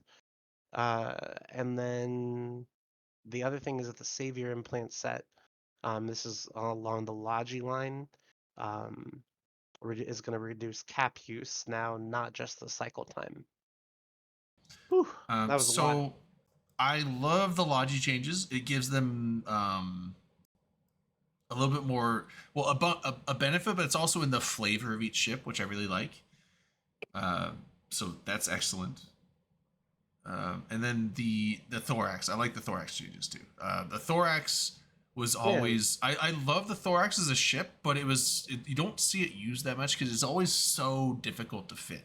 Like you always had to sacrifice something, like smaller guns or like no tank or like. Now Also, it's no longer ugly. Yeah, it was never ugly. How dare you? Yeah. But it's like I love. Now, how much did they say? How much of a power grid increase specifically? 60 to 75 across the board. That's actually pretty okay. So that's pretty good. Yeah, because you didn't really see it that much, just because I think there's a lot of other cruisers that could just do more. I mean, the Thorax is kind of I feel like you fit it up as glass cannon generally, right? The problem is you have the Thorax, and right next to the Thorax in your ship window, there's a ship that's called the Vexor. So why would you use the Thorax? Because drones fucking suck. No, they don't actually suck, but I think they fucking suck because drones are lame. They're effective. No, they're effective and they're good. I'm not saying they suck in practice. I'm saying fuck drones because drones are boring. But the Vexor gets the hybrid turrets as well, gets 4 turrets, and Fair enough. Yeah, weapon bonuses. it shouldn't get both. But I mean, you're probably not putting drone damage amps and mag stabs on that thing though. For glass cannon, 100%. You can push a Vexor over 1k DPS for like 20 million. Yeah. For glass cannon, ESS bait and stuff like this, Inspector Fleet, it's with shield tank, right? You just shield buffer tank them. Yeah, it's not as cool though. It's not as cool.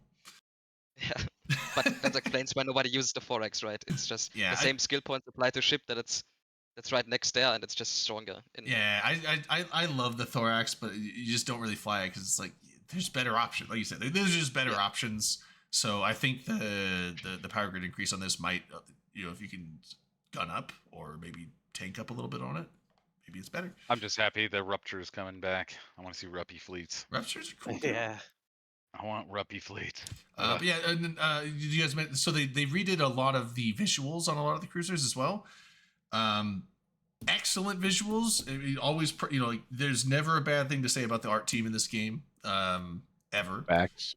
Praise CCP Darwin's god of the art team. He actually isn't on the art team. I know, not anymore.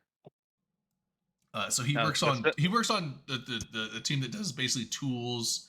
He works and develops the tools that allow CCP to implement things into the game, essentially. I'm just happy they're redoing the scimitar / scythe fleet issue, because for too long it has just looked like a door-to-door salesman's vacuum cleaner. Yeah.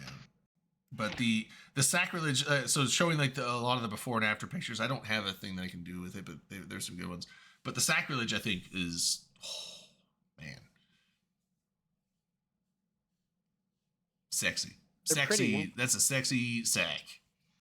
Their team always sexy misses sack. that part there, Ew. Got wrinkles on it. All right. One last call Anyway. real quick for the giveaway. I'm going to draw a winner here in about a minute. So if you're not on it, exclamation point ticket to enter. If you're not in there, you can try and enter twice. If you've already entered, it'll tell you don't get another ticket, so it's fine. But just make sure you're in there, and I'll draw a winner here in about a minute. Allowed to enter into that or no? Of course. Anyone can. I gave that for the raffle, and I entered in. So Which is weird. Like, are you gonna take it back, or you just? And I'll so, just be like, nope, roll again. Okay, so it's just bragging rights. So Got next it. up, Yeah. though, so you're talking about Surgical Strike. That was the single worst thing that they could have done to the video game, and I'm so thankful that it is going to be completely removed at this point. So Why? thankful. So, all right, and like keeping it relatively brief, I'm curious because Gideon spoke with the opposite viewpoint. It sounded like Redline first. Why do you think it's good? And then after that, Gideon, why do you think it's bad? Well, because the most expensive ships in the video game should be very good ships, frankly. So Okay. That's pay it. to win. That's the plot. Gideon, why don't you think this is a good thing? Because he hates fun. The resistance buff. Yeah, Because it increases the time to kill on every ship. So if you catch somebody out of position, which is already hard enough with projection at the moment, if they have the safety tools ready to go, the time to kill is only gonna increase. So that means the responder has more time to react. So you will need more of an initial force to actually take it down. A good example for this would be a super on a grab beacon. They now get the resistance buff, they get the effects buff, they get the system-wide buff from the hit points. Add some event drugs that could be active at the same time. Currently, we see like I think it's an Imperium Sig dropping Blopses on Horda at the moment from Geminate into Kavala Expanse. They will need significantly higher numbers to pull something like that off, and it increases again the amount of people that have access to capital content in the first place, because taking down that capital will be ever increased and ever harder with that change. Yes, I'm okay That with sounds that. that sounds so exciting to increase the number of people that can be involved in capital content. Count me the fuck in. I can't tell if you're being It's less sarcastic speed. or I can't. I I'm can't tell with you. Are you being I'm being sarcastic or truthful? absolutely. What do you Okay. mean? So look, here's the thing. There were two big things that made it so that these kinds of ships weren't used as widely as they were like back in Supercat proliferation days. It was the cost changes and it was Surgical Strike. So Surgical Strike being undone makes it so that the cost starts to get more fair. And Yeah, the but I more thought they fair nerfed the cost, carriers. the more Yeah, didn't they fair the just cost, they didn't they they just yeah, nerf they the nerfed some fighters? stuff too. They did. They did, but they Man. nerfed SS fighters. Like they buffed fighters and regulars. They buffed Oh shit. Look, I'll get there, okay? I'll get Space there. Gator. What I'm trying to say is that making it so that these ships are the gap between cost and reward is smaller is good. It's good. It's always going to be good. I would just go a different route. I would have liked if they would have gone the route of making them cheaper in the first place, not making them Yes, stronger. that's next. Make them Space cheaper next so that we can have 2018 2. I mean, I just Space want Gator, carriers to be those are useful again. some Space Gator, those are some high quality SP pulled out of my Titan pilot too. Oh yeah. Is it Titan 5 that you pulled out? And then in addition to Dread that, 5. they have increased the doomsday damage, I believe, as well, which is nice. And then of course with the fighters, they've made it so that you get 50% more salvos before you have to reload. But they did, of course, make it so that it's negative 75% damage to anything that isn't a fighter or a drone by space superiority fighters. So those are SS fighters. Those are the fighters that are already commonly used to kill drones and fighters, but could maybe be used to kill small frigates and stuff like Started that. using them because they nerfed regular fighters' damage application to anything subcap so bad. And it was Yeah, kind of like a workaround. People figured out that space superiority fighters actually, even though they had less on paper damage, their application was better than the regular drones. Oops. yeah, and the thing is with carriers, like they need something.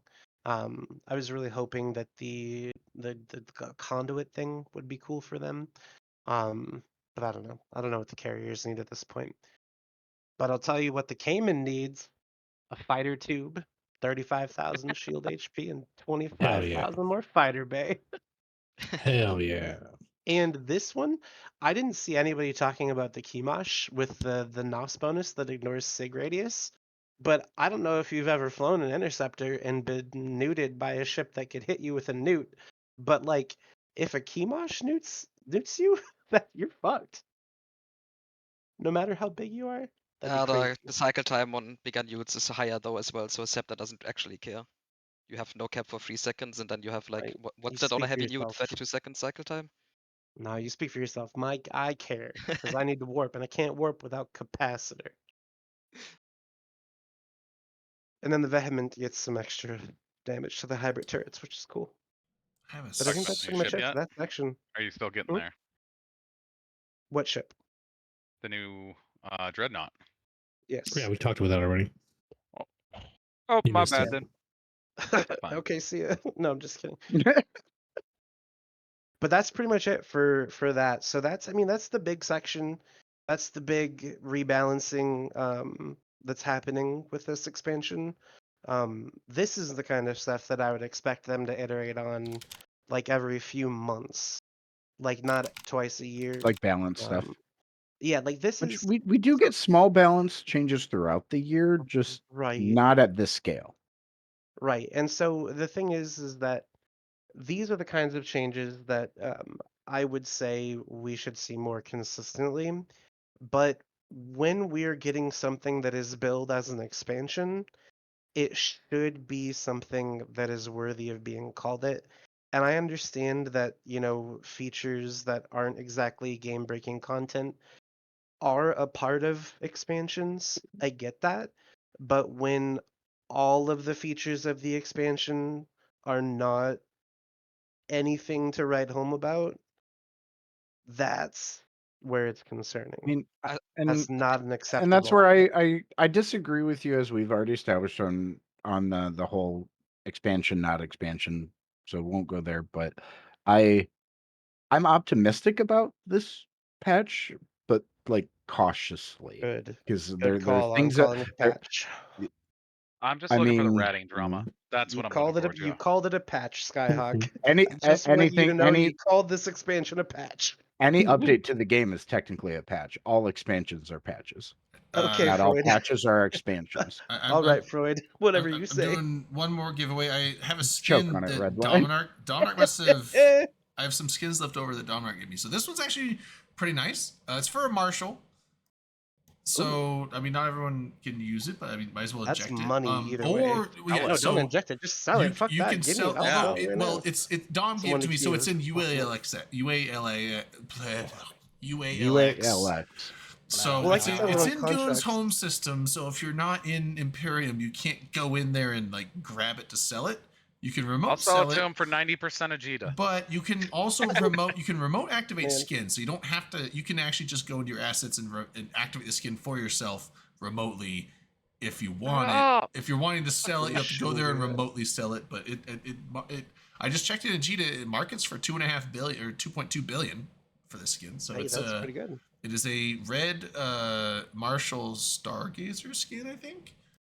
Ooh. I have a thing here. This So skin. not to take away from the giveaway, but there are some other things that are coming I along like with it. this expansion. It's the pretty stuff. So they're changing the map a little bit. We're gonna be able to change the colors of our Neocom icons. The corporation palette is finally gonna let us like have color picker for our corp colors. But they still haven't announced the pricing on that, have they? I mean, I don't That's the that's the part that I I'm don't worried about. think that Because there's any trust me, when they pricing on talked about it. the Skinner system, I was all giddy until I Well, saw how much they were charging, and I was like, well, they have a never mind. screenshot and it just says update. It doesn't say how much it costs, and typically, like things that are going to cost money have it in multiple places that they're going to cost money. Especially where it would be like right next to the update button. You know what I mean? Be optimistic, but hold my excitement. But I'm right though, right? Like as far as CCP's UX design goes, that's typically how it is. They put the cost right next to the button, always. Yeah. Okay, Yeah. cool. I'm So being there's no mauled. cost next to this button. But that's Legion in a nutshell, gang. Yeah, and Dotland got copyrighted hardcore. Well, no, okay, so hold on. Did So, they? and I was Oh, talking with Street Quarter not Becky really. about this. Not So yet. the Dotland, the 2D portion of the map, that is not a Not coming yet. out this expansion. I remember specifically that Yes. the lady saying that she's like, that is a coming soon feature, and she's like, probably not this expansion, but maybe the next one. So that's not even going to be a Legion thing. That was a But teaser, this one- basically. Yeah. This one they are changing the map. They're basically going to they're making it easier to switch between filters, adding some new ones. They're making it so that saving you can, filter setups, which is cool. You can save exactly. get filter. Yeah, I like it. And they're changing the way that the data is visually represented, so that it's easier to see what you want to know. Yeah. Basically. And they're kind of bringing back the old map thing where like the bubbles get bigger. The new map, I love the new map, but sometimes you're like, oh, pilots in space, and there could be like 500 to 1,000 people in space, and it'll be a red bubble the same size as like the yellow bubble that says there's 3 people in space, so it's not as visually like. But it's a little bit bigger. It's a little bit bigger. It's slightly. We're talking like the difference between like a penny and a dime type of thing. Yeah, I guess so. Yeah, so but this one, it's like you can set it to where it's like oh, there's like 5 people, it's this big, and then like oh, there's 1,000 people, it's like huge. So you can just like visually be like, oh, there's a shitload of people there. So I really like the new map changes, but now Dotland is super useful in a lot of ways, but as far as visually layout of the systems, I hate Dotland. It does not represent what the actual map looks like in the game. Because you'll see it's like, oh, well, this system's in this spot. It's but then purely a gate-to-gate perspective. Yeah. It's a flow chart basically, as opposed to an actual visual representation of the map itself. But it is useful in its own way in certain aspects. So, but yeah, it's a map of the gate network, not a map of physical. Yeah, like space. I will use Dotland for navigation, things where you can put in specific points and set it to look at like how much fuel is going to take. Can I reach this system? Stuff like that. But as far as like just looking at the map to see where things are, I hate Dotland. But they're putting it in the game, and it's super useful, so that's awesome. But again, it's probably not coming until like maybe the winter expansion.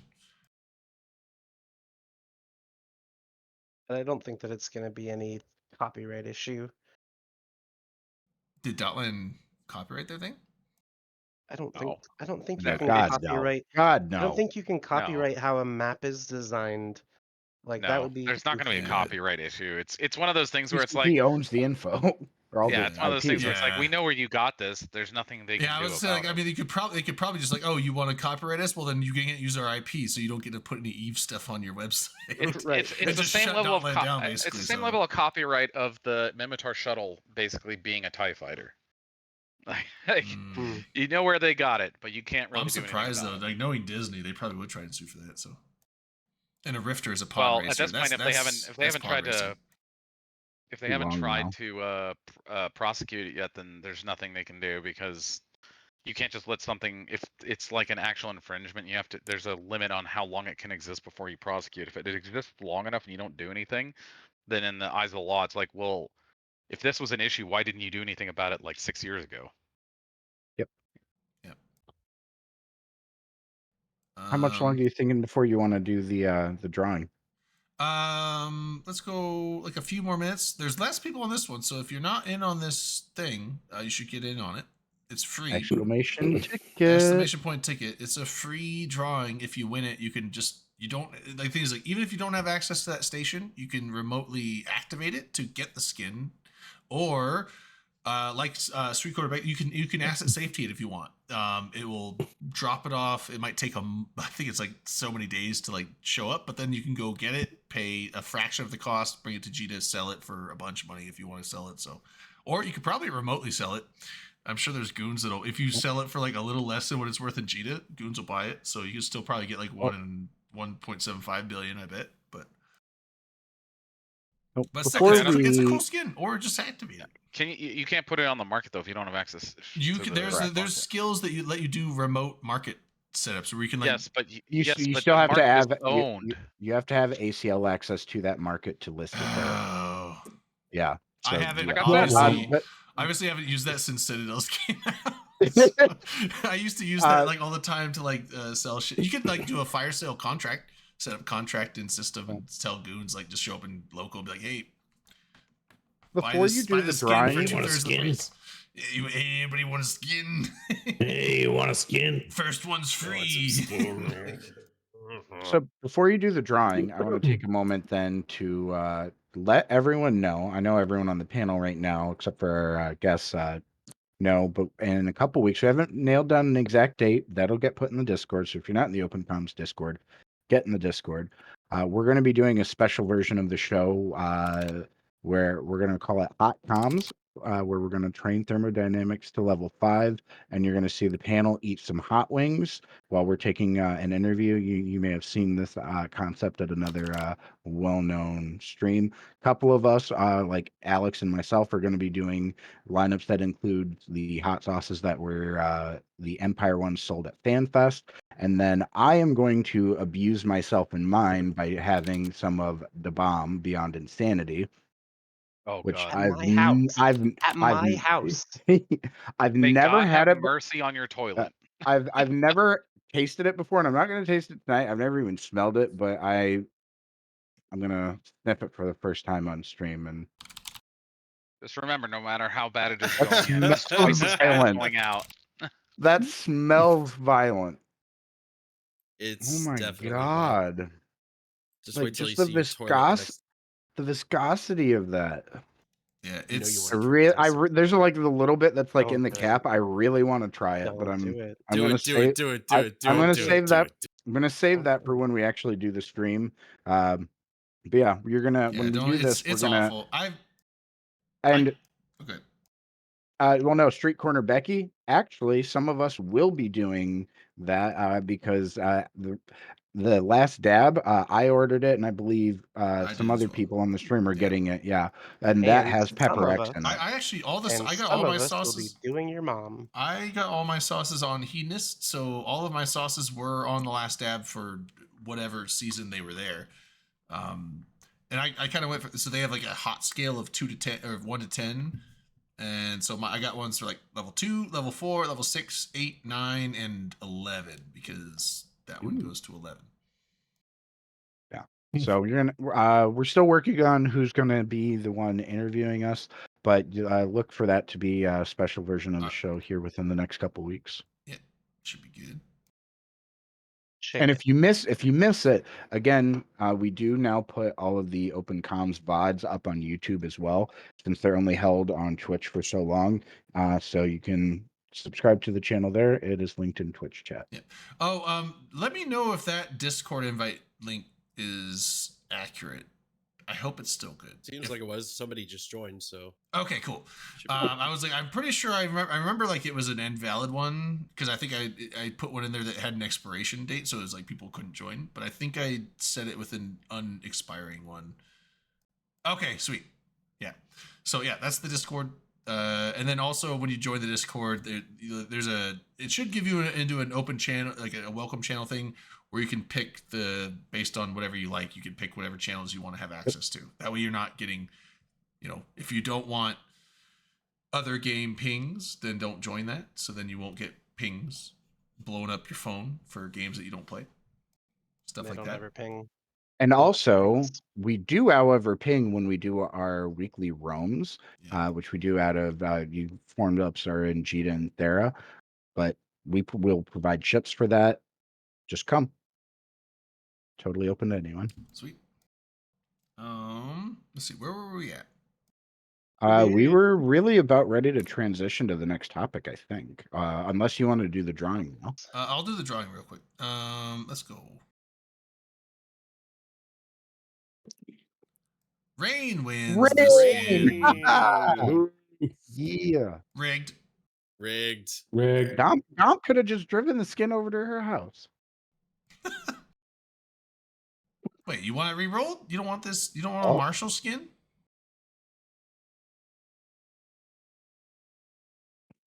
Rain is declining. You can have the skin. All right. Double it and give it to the next person. Oh, she doesn't fly. Yeah. Okay, we'll roll another one. We'll roll it again. Roll it. Go ahead, roll it, Drayden. You eating post. Red line. Line. Even more Fucking rigged. Hey. I almost said who else on the panel's gonna win Okay, now. Rain wants the skin now, so sorry, Red line. Doesn't matter. She said re-roll. That's crazy. This is bullshit. I want to talk to your manager. Our This manager's is where Rain. Drayden. This is where Drayden. You're supposed to spin around and say, "I am the manager." No. Our manager's Rain. You can talk to her. Fuck. Well, I don't want to talk to her. All right. Am I giving Next it topic? to? So the next topic is one that is near and dear to my heart, just because I really enjoy Vanguard as an FPS.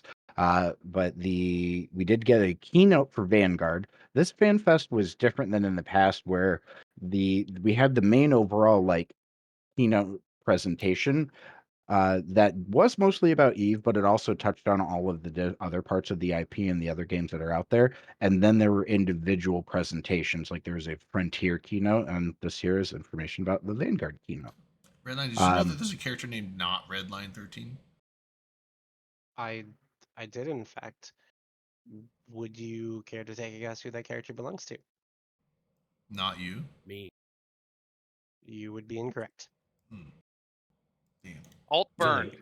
All right, well, I'm giving it to Redline.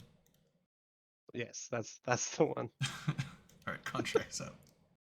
Hell yeah, thank you. Skyhawk, you want this skin? I'm good. Bitch. Had to try. So we got a couple things that were shown off at FanFest. I just want to go through pretty quickly. So we're getting new suits that are also going to include some modular combat gear. They showed off some art of it. I don't know if you wanted to pull that up on the screen, or I think it is actually on that page that we linked there too. So you can see what those models look like. And then we're also getting a clone creation system. I think that's really just going to be like a character creation system similar to what we've got in EVE. Probably we didn't get a demo, at least not one that I saw. It might have been one at one of the side panels though. I know there was at least one panel I didn't get to. And then I think we all can agree then what the number one request for Vanguard was: more guns. We're getting them, which I've mentioned before. They actually said that like probably 2 months ago on a podcast that they did. But we are getting more guns. We're also getting customizable faction guns. I mean, I think we all knew that there was gonna be more guns. Yeah, I think us here on the panel were tell. reasonable about it. There was a not. lot of noise in the community It was about not. Well, I mean, like it's an FPS. If you make an FPS and you only have one gun, maybe you have different modes, different upgrades to it. But like, if you come with an FPS and you have one gun, your game's gonna tank. I can hear the snickering from Redline, but like the thing with the gun, with the last playtest we did, was it had the chips that you could modify the gun with, right? So you could turn your gun into a sniper rifle, and you could turn your gun into an SMG, or you could turn your gun into a fucking an assault rifle, so to speak. And you had two modes to do it, so you were really carrying two guns at once, right? So there was like, what do you mean? Come on. I don't think that's that. No, you couldn't change like the function of the gun. You could change parts of it, but at its core, it was still the same gun. You could change like the fire mode or the scope. Right. Or so something. you could put a big scope on it and make it single shot, high power, with high recoil. You could definitely modify it to a point, but they definitely weren't different guns. You could, and you could turn the optic down to like just a hollow sight with a high rate of fire with low recoil, and what do you have? You have a submachine gun. Look, LB, I think between the two of us, I would know about guns being an American. Oh, you're right. Okay. No, yeah. Yeah. What does LB know about guns? He's not wrong, but he's so wrong. Yeah, I was just about to say that. He's never held one in his life. No. We don't even have them here. Yeah, don't worry about it. It's banned in the country. Yep. Well, do you even have to use plastic like knives, right? Like you can't even have metal ones. You're taking it way too far. You're taking it way too far now. He uses like a bow and arrow. But anyways, there's more like guns. The arrow's got like the suction cut tip. You know, like the. That's right. Nerf darts. It's like a Nerf. See, but this is what this is what sucks though. Rain, we miss out on the stories where like that come out of the UK where it was like there was 3 people killed with a samurai sword, and I was like, what? That's fun. So anyway, in addition to more guns in Vanguard, they are introducing a new idea or a new thing called bastions. So initially, they're going to be just NPC only, although down the road there will be player-controlled versions of them. But the idea here is that they are the way CCP explains it is they're persistent zones where corporations or players can essentially like battle it out for dominance. There will be leaderboards, but then also NPC interactions in there. I'm curious to see if that is only like, PvE or if there's also like, say, NPC agents that you can go to like get particular missions from. I'm curious to see like how deep does that NPC interaction go, and then also introducing player markets into Vanguard inside these bastion areas. I'm not the biggest fan of it, that aspect, the bastion specific thing, only because of the fact that it just sounds like a more complicated way of saying servers. Because they stated if you change bastions to a different zone, you're going to lose basically most of your stuff. There'll be some stuff that carries over, but the vast majority of everything you've acquired in one bastion will not transfer to the other one. I look at it differently than looking at it as servers, although my takeaway was it was more like you're literally moving to like a different like physical part of the map. But like to me then there needs to be some sort of like cost associated with that, unless the idea is you're literally like just jump cloning over there.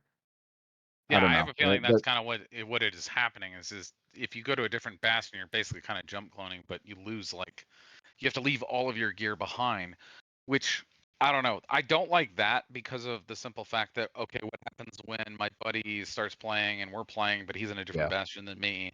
Now we're fighting over who's going to get the same problem you have like in WoW or something where it's like a debate of well, WoW you actually get to carry stuff, but it's like, you get what I'm saying though, like with other games if where you you're could just arguing pay over which servers. if you could just pay to like have your stuff essentially shipped, how would you feel about that? Or I'd be fine with that.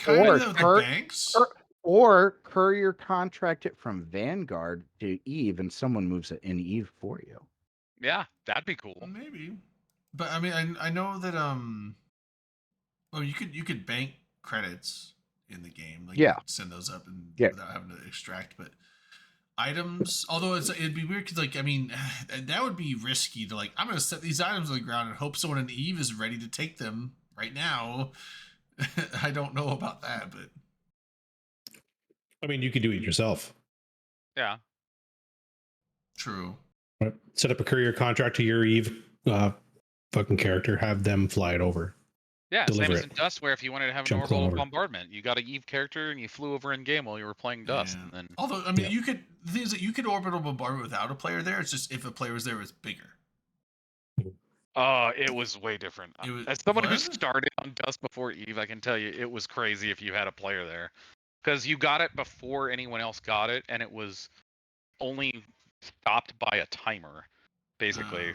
Okay, and that was it. So you could just rain bombardments down the whole time. It was kind of broken and hilarious all at the same time. I played a little bit of Dust, but I didn't play that much. So yeah, that's a different. I thought it was like kill streak based. But speaking of, well, if you didn't have a player there, it was kill streak based. But if you did have someone there that you linked up with, then you could have orbital bombardments like from the get go almost. It was crazy. It was hilarious too because all you needed was a destroyer, so you didn't even have to care if it died. You just flew a destroyer over to wherever it was and rained death. You had to have certain ammo, right? Was that the deal? I think so. Yeah, you had to have a special orbital bombardment gun and some special ammo, but it was like you had to like link it was up to pennies. The thing too. It was nothing. Like you didn't care. But yeah, it was just hilarious if you ever did get it because it was just constant, and it was really funny for the EVE player too because you just all of a sudden see like 30-something kill mails pop up because you just orbital bombarded everybody down on the ground. But speaking of that, actually, I had to tie into that to Vanguard because remember how they allowed us to save our Dust character names? Yes. Are we allowed to import those to Vanguard now? I saw something about it. You will be able to. I don't think it's opened yet. I know. I thought that was already in place. Oh, maybe. I heard it was already in place, but I don't know how to do it.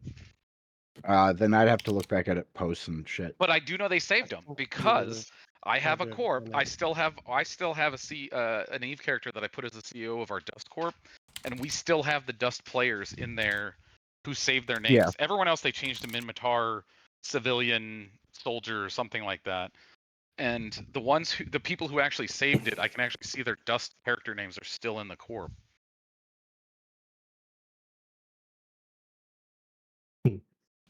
What I like about the Bastion thing, though, for me is that, like, in the previous playtest, it really seems like that was all about figuring out the basic mechanics of like moving around, using the gun, navigating the terrain, and then now they're moving forward, and their stated goal of it being an open world, like sandbox type of FPS, in the same way that like Eve is, or a similar way at least that Eve is for like MMOs.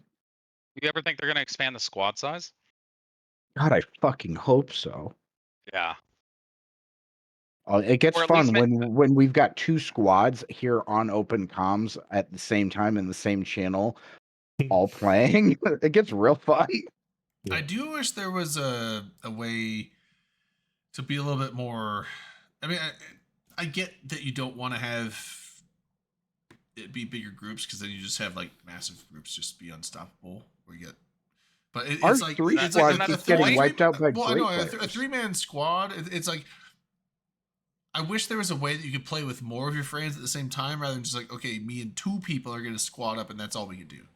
But at the same time, literally I get it all because you like, need to if do you and is 10 keep people, you joining and 20 servers. people could Literally squad up. quitting. Now it's like you have what 20 dudes running around where like maybe someone else has like 3. They have no chance. So Here's many- the how problem. many People are going to times do did that we anyways. get- They're going to cycle servers. They'll just cycle servers it's till kind they of like get the Apex same one. Legends. You just get the 3-man squads. That's just how it goes.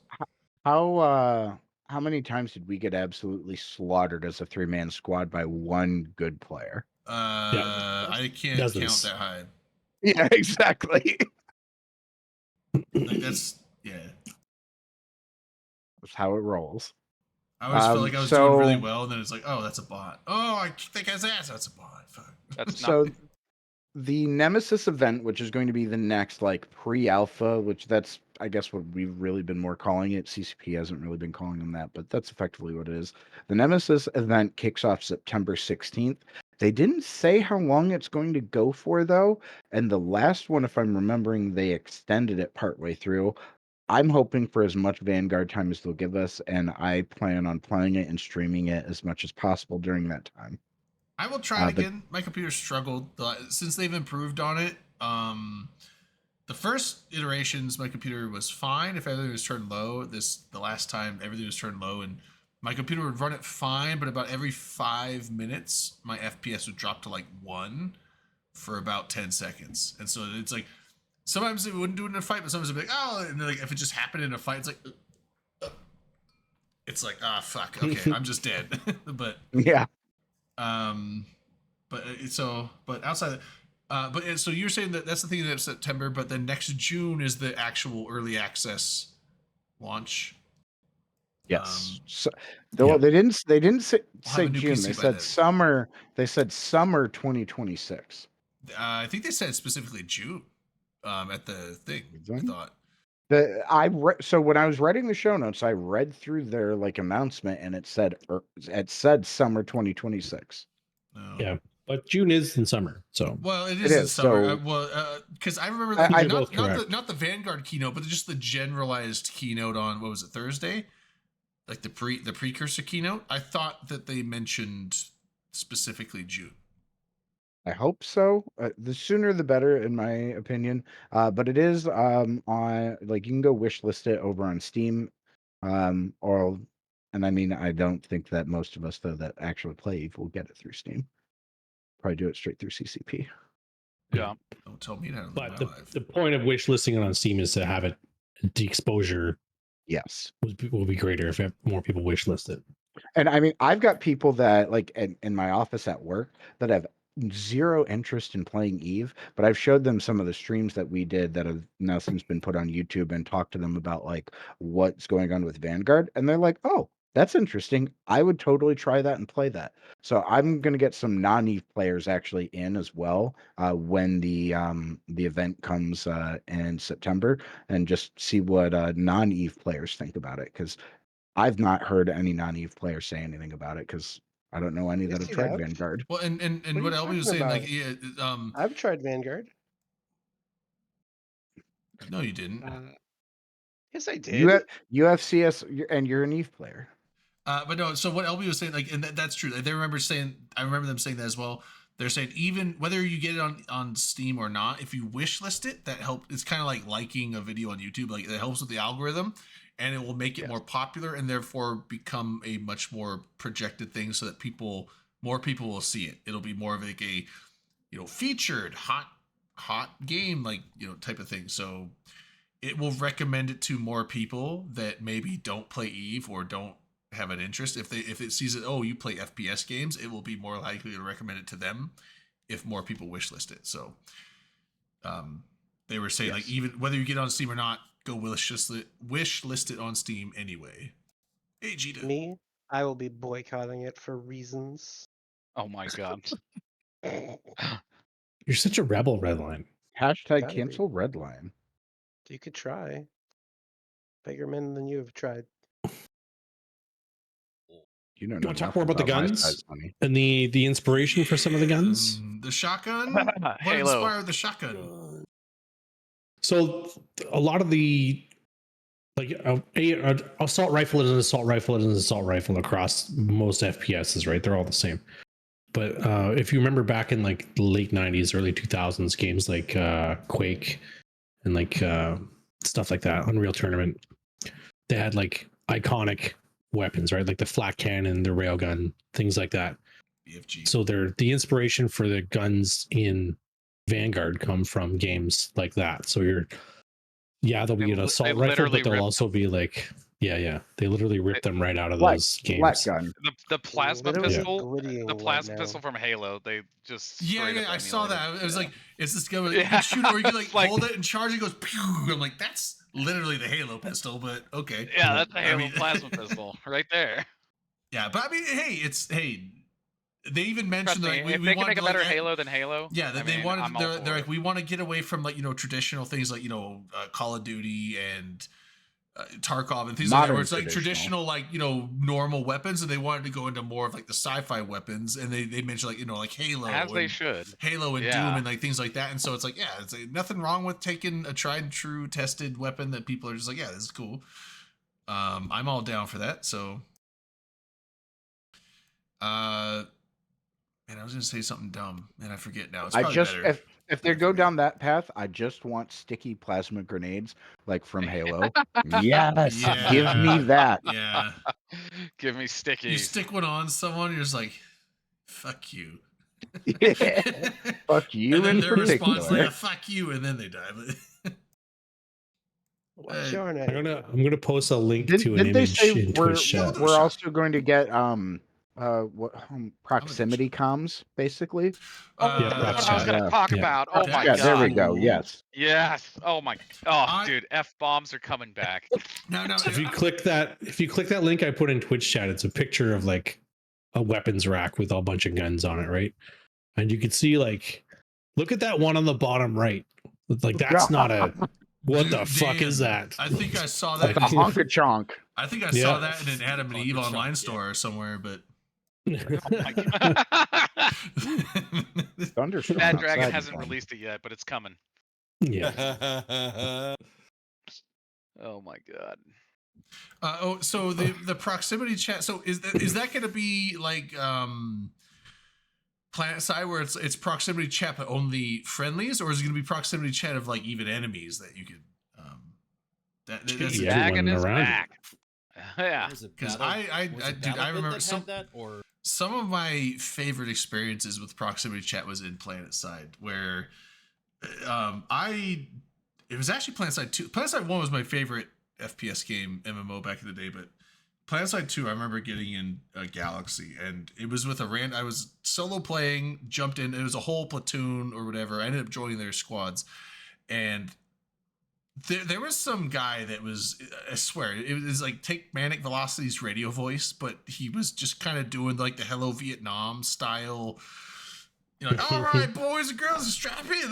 We're in the 5-5-5-5. And he's just like, we could, and then like, he would like go in between doing this, and then he would just start playing like, Fortunate Son, and then like we drop in, and he's like, all through the combat, he's just like saying shit like, we're gonna go, get up there. And he did. I don't remember, like obviously he did it with There's it, more right? hell let loose. But it was like. It didn't matter if we got fucking annihilated. It was the most fun shit ever with that. I was like, I don't know what this group is, but I want to stay with this group because this is fun as fuck. And like, you should play more. You should play more Hell Let Loose. There's like a lot of role playing dudes who play Hell Let Loose. Yeah. He was definitely they're like playing squad. like he was playing like the squad Squad does that too, sergeant / not drummer boy, but like drummer boy equivalent of like morale vocalizer, and it was funny as fuck. And it was the most fun I've ever had in that entire game. That one like for about an hour, and it was so good. And I mean, on the flip side, you can get some really negative shit with proximity chat. You get some like spurg lords going in the proximity chat, where it's like, as long as you can mute people. If you can mute people, cool. That should. I'll be curious how long before they have incidents, because Halo 2 had proximity chat, and you could kill people and teabag them, and they could listen to your chat when you said, but they couldn't say anything back because they were dead. That was one of the funniest additions they ever made, and it lasted one game. They removed it immediately in the next game. Yeah, Gita's right. Squad is a bunch of armor rejects. That is totally true. I haven't played Squad. Is a hell of a lot of fun. It's a lot of fun. That's a giant Modelo thing you got there. Forced perspective. Oh. Yeah. It's just so close. It looks so big. I mean, it's what she said. It's probably fine. It's adequate. It'll do. He knows how to take fish pictures. That's for sure. Maybe some other pictures too. Someone put it. I'll do a shot. We doing a shot? I don't have any more drink. Oh. Wait, when? What? Where? Late. I don't know. Someone put a little emote in there that's got vodka in it. So. Oh, that's. So that means that's just you. That's just an emote of you, isn't it? That's an old emote. Yeah. Holding a brew. That's an old emote. But then wow. we moved it I was over like, You know what my favorite sound in the entire world is? Thunder.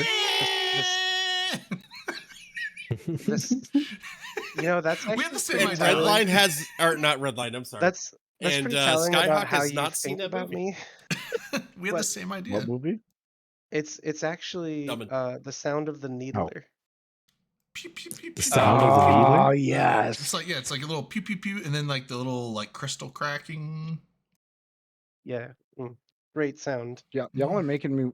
So actually, I was cleaning up my closet, and I discovered this bad boy in my. So now I'm gonna need to play Halo this weekend on my PC using my old Xbox controller. That's an interesting It's controller. You know what's better now. though? PlayStation controllers. Yeah, it's a bad game now. No, honestly. that thing gives you carpal tunnel. No one plays Infinite anymore. It's actually really sad. I don't had to have wait for like Halo. 15 minutes to the game. It was trash. Rain, yes, I do have the Master Chief Collection. I have that. I do have that. I haven't played Halo since the original Halo.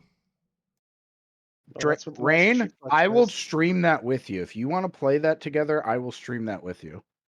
I'm down with that. I'll just play it with you on the DL. Oh, I mean, that's not the only thing you do with me on the DL. Oh, I don't do anything with you on the DL.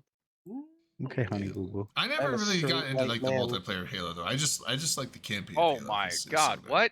You didn't get to experience when you joined a room with 20 people and just immediately heard children screaming? I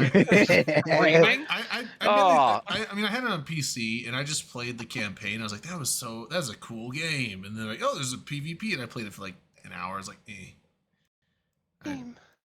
No, the PvP on the computer was not as big as it was on the console. Yeah. But man, I have a lot of nights that I lost sleep playing Halo online back in college. Holy shit. Yes. Hey, the first Halo? But that was back when I was playing Counter-Strike. I was like, Counter-Strike or Halo? I was like, Counter-Strike's better. But 2 and 3. Yeah, Halo 2. I got started with like my earliest online gaming was Diablo 2, but not too long after that was the original Halo on Xbox. The original Halo on Xbox wasn't online. Battlefield 19. Got him. Playing that with friends, and like what Jeet is talking about, doing a Halo 4-person split screen was amazing. I was doing. So I guess yeah. multiplayer, I parties should were- say. I was doing. Yeah, LAN parties what were was sick. the James Bond? Halo- GoldenEye for Halo versus was split actually screen. online. I'll never forget Me when I and was my in college. buddies were on a team for Halo and Counter-Strike before Xbox Live existed. It was I great. thought I rememred like online matches too. Yeah. Battlefield There 1942 No, was the you shit. had to do in the first Halo, yeah, man. like for Xbox, you had to do. I forget Hell what it Hall was of called. It Maine, was like get in the XB planes. Connect or something like that, where you had to basically make online LAN parties. Oh, It I would be never. like Yeah, that. because there Yeah. was no online feature. Because that was the whole thing. Halo 2 came out, and that was like their whole big launch of Xbox Live. Yes, sir. Yes. Yeah, That's but right. Halo Halo 2 is version where of I'm Halo was remembering the always arenas online. from. Yes, yeah, I but, remember. but Yeah. I'll tell you what though, I had a The guy in college arena. that organized a Halo 1 LAN party where we got 16 people, Oh, and man. 4 Xboxes, all 4 split screen. That was the That was so wildest, much fun. rowdiest. That was the rowdiest fucking LAN party I've ever been And to. if you had like a big, if you had like a big enough house and you got like people in different fucking rooms and cables Oh no, we all did, over the yeah. fucking place. I remember specifically a milk so carton awesome. flew. There was like a milk carton that flew out of one room to another room, and I was like, "What the fuck just happened?" It's like, no, he just headshot him with a sniper rifle. Don't worry about it. That's so much fun. Those are the days. And now no one plays it. Rip. Yeah. That's the circle of life. Tribes 2. What about that? Anybody play that? Tribes 2. I did. Tribes? 70 did. hours It's in hard as Halo. fuck. Tribes Hard is as still going fuck. strong. They still have Tribes 2. You can download it for free instead of a server playing online with people. I just remember Tribes 2 was so fucking hard because of how vertical of a game it was. You know what Because else with was hard? with the jetpacks and shit, just how much vertical space that you'd have to be trying to look for guys shooting at you. You okay there, Jade? You were just like. Oh, you guys can't hear it. I was just playing the Halo theme song for a Oh. second. Oh, okay. Gee, you just started doing this. I started and playing it's it. like, It's is he like trying to belly dance or something? Oh. Yeah, I was just like, oh. Oh, and Yeah. have you? So last thing, real quick, just for a final plug for Vanguard. Last thing. The Vanguard part. Gosh, Oh, pay okay. attention, Redline. Ah. In Twitch chat, I put a link. You can put in your email address, and you will get updates from CCP about pre-launch. You can also get onto the Vanguard Discord, where they're faster than I can honestly pay attention to it, in addition to other stuff. But there's information coming out on the Vanguard Discord as well. If you care about Vanguard, pay attention to that Discord. That's all I got. You could apply for the VIP program through there as well, right? Yes, that is where you apply for the VIP program, which Yep. is really you just get info. Well, you can also participate in other play tests that are not open to the public. Oh. Well, they haven't invited me yet, and I've been on that for a long time. Ooh. You are like a huge proponent of Vanguard too. You love that game, and they haven't invited you. Ooh. Rough. Rough. Also, EVE Frontier was just as cryptic as I expected at their keynote. I was expecting something, and they fell. I was expecting anything really, and that keynote fell short. That's the only keynote that I didn't watch, and I don't know that I will. They literally said nothing. Frontier. Honestly, they said Frontier, like oh, yeah, nothing. no. They said literally like nothing about it. I It's still don't even know what this game is about. Oh, so well, I mean, it's the concept is Ark set in the EVE universe, without an overview. So I was told, asked by Antiquarian. So he's on the Frontier team. Antiquarian at Fanfest was like, dude, please play Vanguard and try it. And I know that's... You mean Frontier? Frontier. You mean Frontier? Yeah, Frontier. So it's Frontier. As much as I love the Vanguard plug, back up. So I told him, I was like, I will give it a try. And then also Overload. We were on the pub crawl with Overload's team. Overload and Jotun, they're all on the Frontier team as well. So and Overload said that I told him it'd be probably a handful of weeks, but he said that if I give him a couple weeks notice, he would be happy to come on and talk about Frontier. So that being said, and I know there's the whole Gur crypto. the whole Gur crypto thing. So, and I get that because I'm on that boat too. I hate crypto. I hate everything about it. But I told them, I was like, I will play the game. I will see what it's like, and then I will ask Overload to come on and talk about it. And obviously some of the questions we're going to go into when he gets here is, what is how embedded is crypto in this? How involved is it? Can you play the game without buying the crypto? Like that those are all questions I'm definitely going to have for him and stuff. So that's probably something I'm going to be doing in the next week or two, is downloading Frontier, giving it a shot, playing it, see what it's about, and then also asking Overload to come on and talk about it as well. So be prepared as that someone will be who's also in the future. tried It might be a month from now, but that is coming. Can you throw in a word for me too? I wouldn't mind trying this game just to see what the fuck it is. Well, you can download it and play it. Like anyone can download it right now and play it. That's not in like a special thing you've got to join. Like you basically put in your email address and you can download it and play it. But it throws you off the deep end with literally zero instructions, and like, here you go, you're in space now, go figure it out, bye. Yeah, because my thing is, it's like a lot of people have this preconceived have to buy it perception of like what Frontier is, and I know that it's involved in crypto and it's a different version of EVE essentially, and that's all I know about it. So I actually don't know what the game is. So rather than form Gur crypto, well, I mean, I'm always Gur crypto. I don't know, but rather it's than already forming asking people to spend up to $99 to play it. So right. Well, like I said, I'd out. rather I'm gonna try and play for free, because if I gotta spend money, I'm just gonna say no. So I'm gonna try and see if I can play this thing for free without spending money. Is it viable to play the game without buying crypto for money? That is my big thing. It's like if you can do that, then okay, maybe. But so we'll see. But so because right now I have really no knowledge about the game at all, and so rather than making a opinion about it without any actual knowledge about the game itself, I want to get it. I'm gonna probably give it a shot and see what it is, and if I don't like it or if I have issues with it, and then also talk about Overload, and we'll I would rather have a more knowledgeable take on it than just Gur crypto, fuck that game. So, and I think that's a reasonable way to approach it. I do want to just also add for context, if all that the crypto ends up being is just like blockchain is a completely valid technology to use for tracking transactions in an unfungible way, and it is secure. Like, it's, if they keep it completely within the game, that's fine. There's no problem. It's if they end up making it, which is honestly most likely, a way for you to like extract income from the game by like, it's a crypto, it's attached to some sort of real world crypto that you can buy and sell in the real world for real money. That's where I have a problem. If crypto is literally just in the game and that's it, I don't care. Well, it's also a subscription game. So is EVE. Mm-hmm.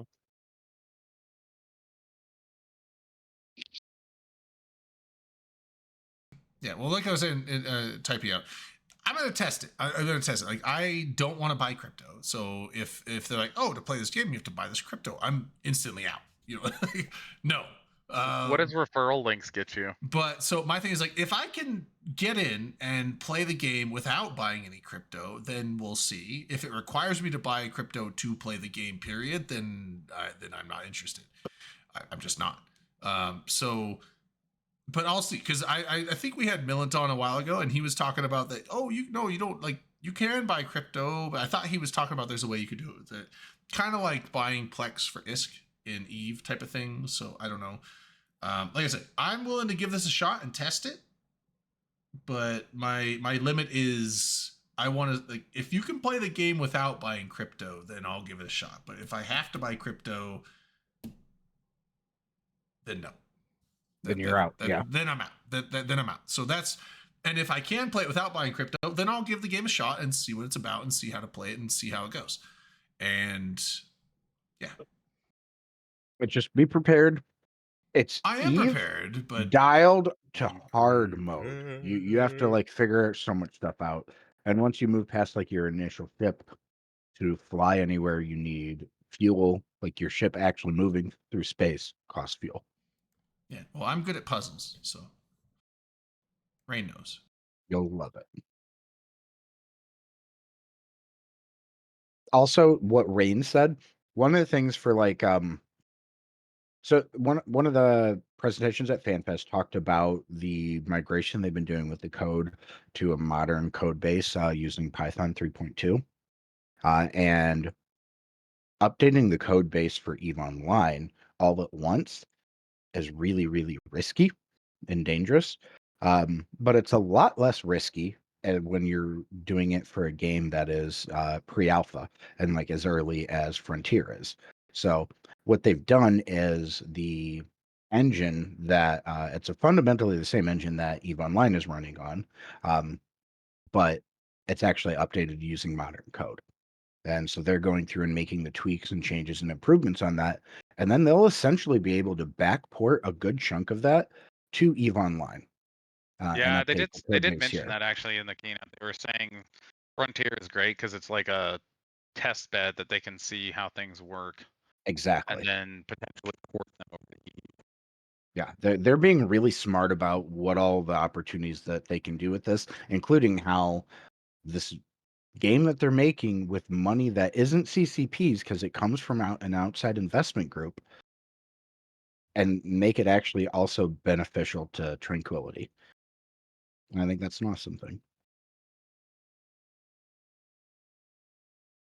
What do you think, LB? I hate it. No, I listened to New Eden podcast. New Eden Post had a show. I think it was was it Untethered? Who does that? Some What? fucking really smart dudes. I think Untethered had a show I where mean, they I know talked about there's a really smart British dude Frontier. on there. I like the British Yeah. dude. Yeah, well, Yeah, you they just had sound a smart because you have an pretty- accent. Right? There were some had other British dudes on it too that played Dr. Frontier, and they talked about it. And it Dr. Spod came on. yeah. Who else was it? Not Brainstar. Was it Baltrum? Baltrum, yeah. I don't remember. Baltrum was on it. I watched the video. They had a pretty good think chat about it, and Yeah, at the end of Baltrum. that show, I was decidedly in the camp that I probably don't want to participate in this at all. So I think the big issue I have with this is like there are multiple traps for this, right? Like if CCP is not listening to any feedback on their current game that they are releasing, then they're announcing something with crypto inside. Like there's multiple things where I think just there are too many factors where I think this is going to fail from a consumer perspective, just because we know how they behave. We already have experience with how they behave and to feedback in EVE Online. How good is going to be their reaction? I don't think that's something that's the connected with crypto and stuff. That is I think the That's bigger not- issue is the fact that the game doesn't really like appeal to anyone unless you already are playing EVE. Like I have heard nothing from anyone about this game except for EVE players. Yeah. So Well, I'm not because you don't talk to crypto bros. If you talk to crypto bros, they will tell you it's the greatest thing ever. Yeah. But are they going to play it? They Here's are the other playing thing. it. Crypto Because they're really, participating in the future rug pull. Oh, okay. Like I yeah, told the problem is it crypto and It's in not a general I long think term. is a little bit out of the main focus, right? Like you have your main cryptocurrencies that are still gonna be there, but like these rug pulls, they're getting so much negative press and shit like that. I think apart from the already established stuff, the new stuff is always gonna be looked at with caution, just because of the stuff that happens with I like get streamers I think it doing was rug pull. Doctor. I get that. I think it was Dr. Spod on New Eden Post that said that basically, like, the company that's bankrolling it, this isn't the first game that they've tried to have published, right? And every other game that they've done has ended up the same way, where they've put it out, the crypto bros get into it, they play it, and then they pull the rug out from underneath, and then they move on to the next company, to the next company, to the next company, and now CCP is the latest company in their I hope it's not list of that, companies that they've gone to have a game published. So I'm concerned that the game might be good and it might be something interesting to play, But if the intent for the company that's bankrolling it is to pump it up and then pull it, then the CCP is the one that will end up carrying the fucking bucket at the end. Which is I don't think there's a huge amount of risk for CCP with this. The worst that's exactly what I was going to say. The worst risk they have is to their reputation. Financially, it's not a problem. It's outside money, and it's not going to hurt EVE if it goes sideways, aside from negative press. Which I'm not trying to downplay that too much, but I don't think it's a doomsday scenario if it fails, which honestly I expect it to. But not doomsday, but okay, go ahead. No, I was gonna say, I mean, but you still have the EVE name attached to it, and that would, it's not good. Yeah, it would tarnish EVE, however long that would last, but it would still tarnish EVE. So my thing though is so the very little bit that I've heard, because Millet has been playing it and he was impressed with it, and so he was talking about some of the stuff about it and some of the aspects, and it sounded cool. What he did say. Hello. I don't remember. Oh, hey. Speaking of, goddamn, Millet's here. Man. That's why I want to make sure you say his name 3 times and he pops up. I get to go to the bathroom and Millet shows up. So you were talking about it and you were saying it's got some really cool different aspects to it that EVE doesn't have, and it's almost like there's I don't want to say it's an EVE 2, but you made it sound like that it's got some massive improvements on the core functionality of it compared to EVE itself. And that sounded really good. The only thing that worries me is that it is based on this crypto thing.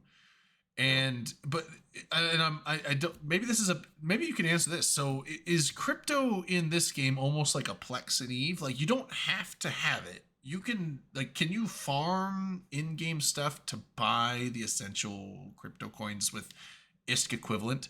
And not have to spend money out of your pocket for it. But also, if that's true, then what if they built this game and made it not crypto related and just made it like a different EVE game, and it could be way better and not beholden to a crypto thing? That's actually been an interesting discussion they've had for some time in the founders chat. One of the big things they've been having an issue with is the legality, because crypto technically falls under financial assets. So if something were stolen or scammed out, does that fall under legal capacity? It actually has been a discussion. Yeah, it's kind of the same reason why they have to crack down on people who try to sell things in EVE, because if you're considered an international currency, there's a lot of legal shit that comes with that. That's interesting. Yeah, you scam someone out of Plex, it's it's an in-game thing. Even though it does have real world value, it's not money. Whereas if you scam someone out of crypto, that's potentially actual money, and that's what, theft and an actual violation of the law in some places. Is that? Yeah, it is one of those weird things too. But currently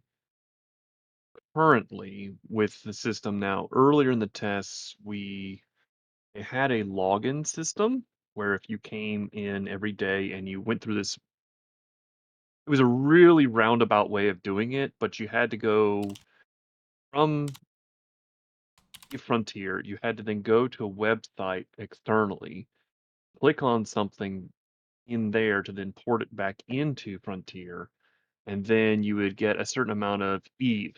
That's the coin that they had for the players at the time. But it was a very roundabout system that I felt, even if it was even for just testing a system of function, it was very clunky. I'm not sure how they've fully adjusted it, because I'm really not messing with the wallet. I'm just going around doing stuff in the game itself when I'm able to play it. So it's one of the things that's just, I'm more interested in just testing the mechanics. But there has been some talk about how if you were to grind out certain things, yes, you could potentially swap over. And it's actually one of the discussions they've had with there's an item that you have to build in the game. Supposedly you're supposed to fuel it, but it's also allowed to kind of interact with the wider web. So earlier on, we actually had a weird issue where it was an interesting concept because someone actually used, they have one of their items that you could build. Well, someone had figured out how they could actually code a portal into it. They actually were able to run an arcade off of it. Like they would have other games inside Eve Frontier. What the hell? Yeah. There was actually one person who did it where he actually did a YouTube connection. You can see where some problems can start there, but there was that. But the other thing was like the arcade was actually they had to one of the resources of the game is called salt, ironically. But Farm you have salt? to use yes, you literally have to farm. You literally have to farm mine salt. I'm in. And you use this as a fuel item, as was one of the tests. So one of these smart modules that you would use to then create these portals in and out of the game, and also to interact with certain things, would use the salt to power it, and then people could come up and interact with it, and either they could buy, purchase things using Eve or whatever the coinage they had.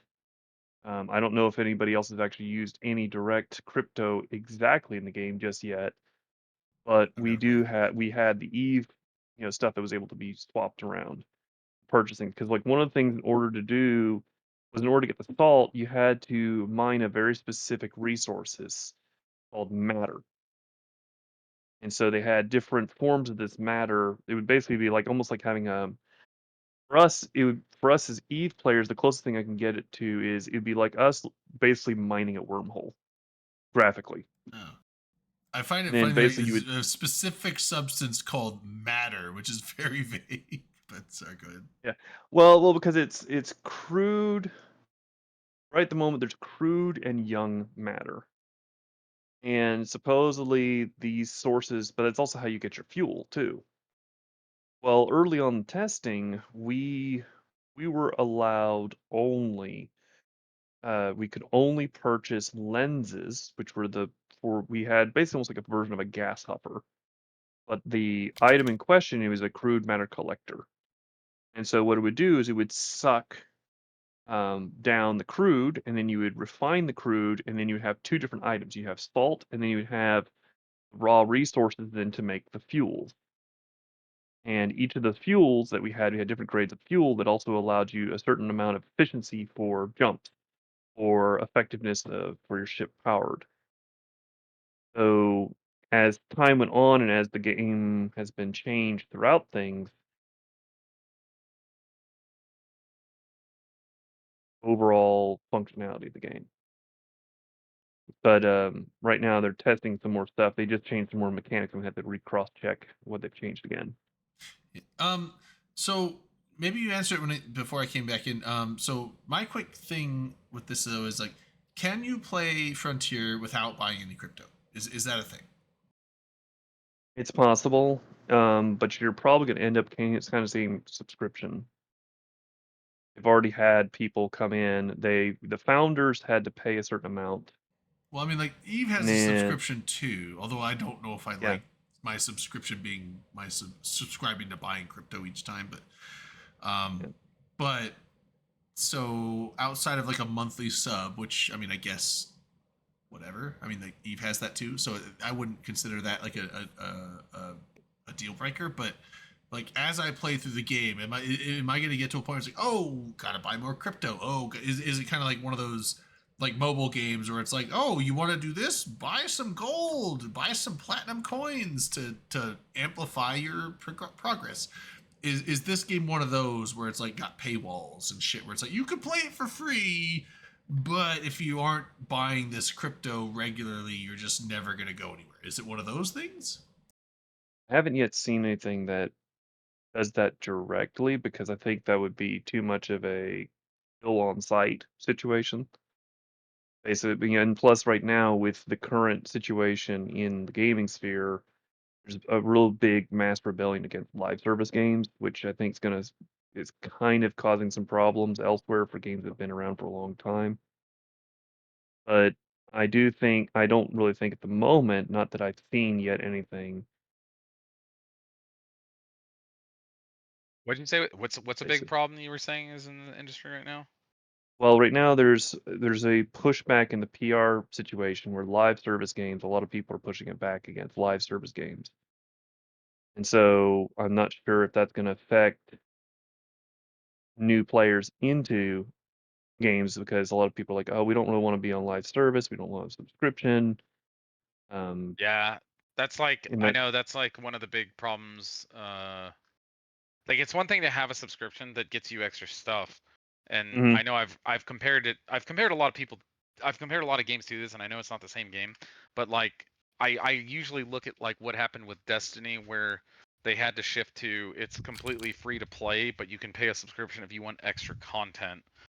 But Mhm. they originally you had to pay a subscription just to play the game at all. And they and as big as a game as they were, they had to shift away from that because it just was no longer it's just and not they've something that the current gamer base wants to do anymore. yeah. Well, the other problem too is that, if back during COVID, I remember this because we had several streamers that came on to EVE Online, and they were all ripped and ready to go. But as soon as they logged in and they saw the training, thing, like one guy I remember in particular, he's like, "I see what you're doing, EVE," and he immediately quit. It was just like, "What? What the heck?" But I was like, Yeah. but at the same time, yeah, EVE is not for, I think the problem is, people they see all the ads and then they don't realize what they're getting into. Whereas a person like myself, and we were talking about the different extremes of players in this game, you know, if you know what you're getting into, even if it might be a little bit of a kind of a hard investment, as it were, both of time and money, you can get somewhere in this game. I mean, yeah, that's a But problem for EVE. I've got tons of gamer friends that I've tried to even get. They play games all the mm, time, but I cannot get them to play EVE because the second they say, "Wait, it's $20 a month," and I'm like, "Yeah, but you don't have to pay that immediately. You can play for a while before you really get to that wall." The But just main yeah, thing that I get from people that like I work in an IT department completely full of mm, fucking nerds. There's only one mm, person in that my department that is even considering playing Eve, and it's only after seeing my Eve Online mouse pad that I've got at my workstation, and then being like, "What's that?" And then talking to a friend of his who's like, a friend of mm, his is like, "Oh, I've been playing Eve for 10 years. Here's all the things." And I'm like, "Fuck yes, let's go. Let's play." He's the only person out of the whole department, other than myself, that's interested in it. Everyone else, while being gamers, they're not into it, and it's mm, nothing about the money and everything about the reputation for the grind of the game. yeah. Well, there's also another thing too, Skyheart, is I've actually had this other discussion pointing back to the crypto situation that we were talking about with Frontier and the kind of that question mark. There are actually some people I've talked to in person who they're real big gamers too. But as soon as you talk about any of this, the scamming and stealing of stuff or the spy ops, immediately turn off. Praise. It takes a special type of nerd, praise Akaroth. It takes a special type of nerd to really have the drive to play this game, like sight unseen, and where all you've got is the words of someone whispering in your ear about all the sweet nothings of what you can do. Mhm, Um, I I do think that the presentation for trying to talk to people about Eve is honestly the hard part. I think there's more people that once they actually play it end up getting into mhm, it. Getting them to try it is the hard part mhm. initially. yeah, And it's also I some. forget what the last time was that CCP released their success rate. And it was how many people Ugh, That's start ugh, playing the bad. game and actually Yeah. last beyond mhm, the first 30 days. It was it was a bit. No, I don't even think guys, they released that like anymore because it's so like bad. it's very fair to say that everyone present in this Discord channel has survivor bias. yeah, even All with of us Malik do. here. Yeah. Survivor bias? Please What's that some mean? All help, yes. please. What does that mean? You have Well, I mean, biases okay, based so on okay. your experience because you are the one of the ones who survived versus one of the ones who didn't. Therefore, Well, your also, experience is inherently I mean, skewed based off of that. one of the other problems with And Eve though is just the fact that someone else can maybe explain it better. I'm I can, I admittedly can. drunk. So, Go, so here's, go. so here's the idea, Drayden. Look up survivorship bias. So put survivorship bias. Actually, do it as the aviation survivorship bias. yeah, that's a good preference. Yeah, because the problem was it's a term from World War II, but there are other stuff before that. But from World War II, what happened was the Army Air Corps, a precursor to the U.S. Air Force, basically their aircraft would go over missions over Europe, and only so many would come back. Well, they started noticing, well, the planes that are coming back, they're full of holes. Well, we need to armor up all the places where all the holes are. And then somebody realized, oh, wait a minute, you need to look at the data and flip it over. Because every one of those places that we don't have holes in, that's where you need to armor up and protect the plane. Because when they get hit there, boom, the whole thing goes down. And so, in many ways, like EVE's survivorship bias is so crazy. So it's like sometimes CCP's even been in on this too, because like they'll make decisions looking at their information, and you're like, no, there's a problem here. That's why they're having an issue here.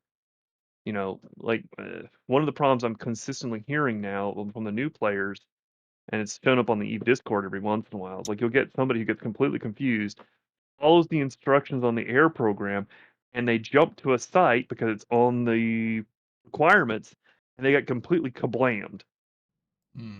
And then like they can't do anything because the ship they had that was part of the air program has now been destroyed. They don't know how to make money. They get frustrated, or something glitches out, and they're just like, nope, and that's it. You know. But it's the survivorship bias of EVE. You know, we as survivors in EVE, I mean, I could probably say I've got more holes than a sunroof on my ships. You know, you can go through and actually play EVE, and you can do a lot of fun with it, and we can probably go back and point to people. Oh, you could do this, you could do this, you do this. But then when you're a new person who's completely coming in blind, oh my gosh, it's like jumping straight into a shredder. Right. Yeah, it's actually really interesting because we had a new guy in our corp that he just streamed his experience when he first started, and it's really interesting when you see the issues and problems that like new players have that you're just like, Jesus Christ, I haven't thought of that in a decade. There's a lot of things that you just there's no brainers like, oh no, don't fit that. I mean, like, well, it's also my buddy, my Nerviking, like when he was playing, and because he was like, "Hey, I fit this ship up," and he'd like show me an image of his fit. I'm like, did he stop playing? I think so. I mean, like, he plays other stuff too, but like I like he would show me a picture of his fit. I'm like, there's other games. Ooh, okay, hold up. Let's go through your fit, and I would go through like trying to like, okay, we're gonna take this module off, and he's like, because like his mind was like, in his mindset, he's like, every ship I fit has to be cap stable. I'm like, you got to get away from that type of thinking. You don't have. That to was be a cap hard stable. one for me. When I lived in high sec, I struggled with that initially. Yeah, because like he would be fitting it's like, and I would like look at his fit, and he's got like cap recharges all over like a DPS ship. I'm like, whoa, get rid of that shit. And he's like, but then my cap only lasts 2.5 minutes. I'm like, yeah, but like, the thing is like, one, you might not have everything running but also that's 2.5 minutes. The fight might be over before then, and also it's like I was trying to tell him like all these things where it's like get out of the mindset of like being cap stable. There's only some ships that are really important to be cap stable, but like fitting is one of the biggest problems I think for new players, because trying to explain to a new player how to properly shield fit, even with only 4 mid slots, and also explain, also you should not have any armor mods at all if you're shield tanked, because that's another thing. Like that's one of the worst things about this game for new players. They don't explain that it's like you should never ever until you are very knowledgeable dual tank a ship. But most new players are like, oh well, I got a shield, I should also add armor plates because I want to last longer. It's like there's a lot of things. Also, I'll never forget the first time someone told me about what the fuck a damage control is. I was like, what the shit? Why the fuck would they not tell me to put this on from the get-go? I lost my mind when I found out what a fucking damage control was. I've been playing for 13 years, and I would say half the time I'm terrible at fitting ships. Sometimes I make a decent fit because it's just like, hey, this is kind of just what goes on this, but there's a lot of ships where I'll fit it up. And I mean, I'll be like, I'll spend like an hour on it, like, I'm kind of proud of this. And they'll show someone like, what the fuck is this garbage? I'm like, Yeah, I don't know. I Like armor found this tanking in somewhere. particular is Like, really bad it's not because armor mine. tanking you really have to know better like about Yeah. rig fittings and stuff like that. Yeah. And Yeah. so and that's a certain thing in itself that I've like for Just new guys fitting it's like, space oh is my man. detriment. It's like I want to put the biggest guns on and have a good tank. It's like, well, you don't have the Well- power grid well, for like, that, or I'll- the CPU for that. I'm like, yeah, but Yeah. then what do I do? Like, do I just like Yeah. meta these modules or take Yeah. something off? It's like, fuck that. I have a hard time fitting Like I'm ships. gonna point something out to Jita here. So Jita is pointing out in the chat. He says 95% of EVE players fly fits by 5% of the player base. Well, as I've even told people, Z-Kill is survivorship. Yes. Yes. Z-Kill is You only Yeah. see the ships 100%. that died. Right? Yeah. Well, like or like That doesn't like mean they were actually if bad you were to fits, go, but like I mean they died. Yeah. So I mean, well, like it's there was somewhat of a case. well I would there argue. was. Okay, sorry. You can go ahead. Sorry. No, I was gonna say, like, I mean, you could look up a ship, that died to, some guy in a corp and go find out, oh, he always flies this particular ship, and then you can find his loss and then go from there. It's out. yeah, and also I mean it also depends on the situation too, because like you might have a ship that's very fit up for a very specific purpose, and it might be a really good fit for that specific purpose, and then you jump into a gate camp of like 5 dudes and you die. It's like that doesn't mean your fit was Yeah. bad. That just means that you Well- had some bad luck and it didn't work out for you, or you're like, I'm fit up for this, and then you encounter this other you're fit for A and you encounter B and you're like, oh shit, B is my worst situation, and you die. But What? You don't fit Well- autocannons and artillery on every ship you have? always fit auto cannons on your tornadoes in the AT. And, Well, and arty, half autocannon, half artillery. Because you want to Well- be able to hit them at range and close, right? yeah. Well, Drayden, like if you were actually pull up you'd pull up Z-Kill and put my name in, you'll notice a whole series of funny things that popped up recently. Every ship And- you ever fit, or Oh, there's all kinds of fun stuff. Damn. I Just gonna shoot him at his desk. sorry, I've been away for a minute. Had to come back strong. so we had He just ignores it. so like Fuck you, during this Wesley. drifter event, because of all the rules for different types of drifter holes, I was flying with some streams, and I would just hey, can I just bring whatever the heck I can slap together and roll? And basically, I was flying different test fits that I'd been working on before, and so I took to the Daza Redoubt. I brought a beam tornado because if you what have tornado? a beam tornado, the Ugh. reason was because I didn't want to bring ammo. I just wanted to be able to just roll with it. And so when you go into the drifter hole, particularly a Daza Redoubt, it's a Wolfrayet, so it bonuses all of your small weapons. Oh, nice. So if you have light weapons and they're bonused already, they're going to go up. So it went from like, oh, this is like a ridiculously, it's not going to have anything, and it went up to like 661 DPS before I put anything else in. So if I wanted to really get crazy, I could have put different boosters and things and just shoved it to the ceiling. But it was funny to me because then people are like, oh, why would you do this? It's so crazy. I'm like, well, I've got the range. I'm on the target. I can keep my space away, and I can be able to shoot the target all consistently. It's kind of silly, but that's the way of thinking about things laterally, and that's why the EVE fitting system does confuse a lot of players. But even with very, very long-term players, sometimes they'll get surprised by a weird side thought every once in a while too.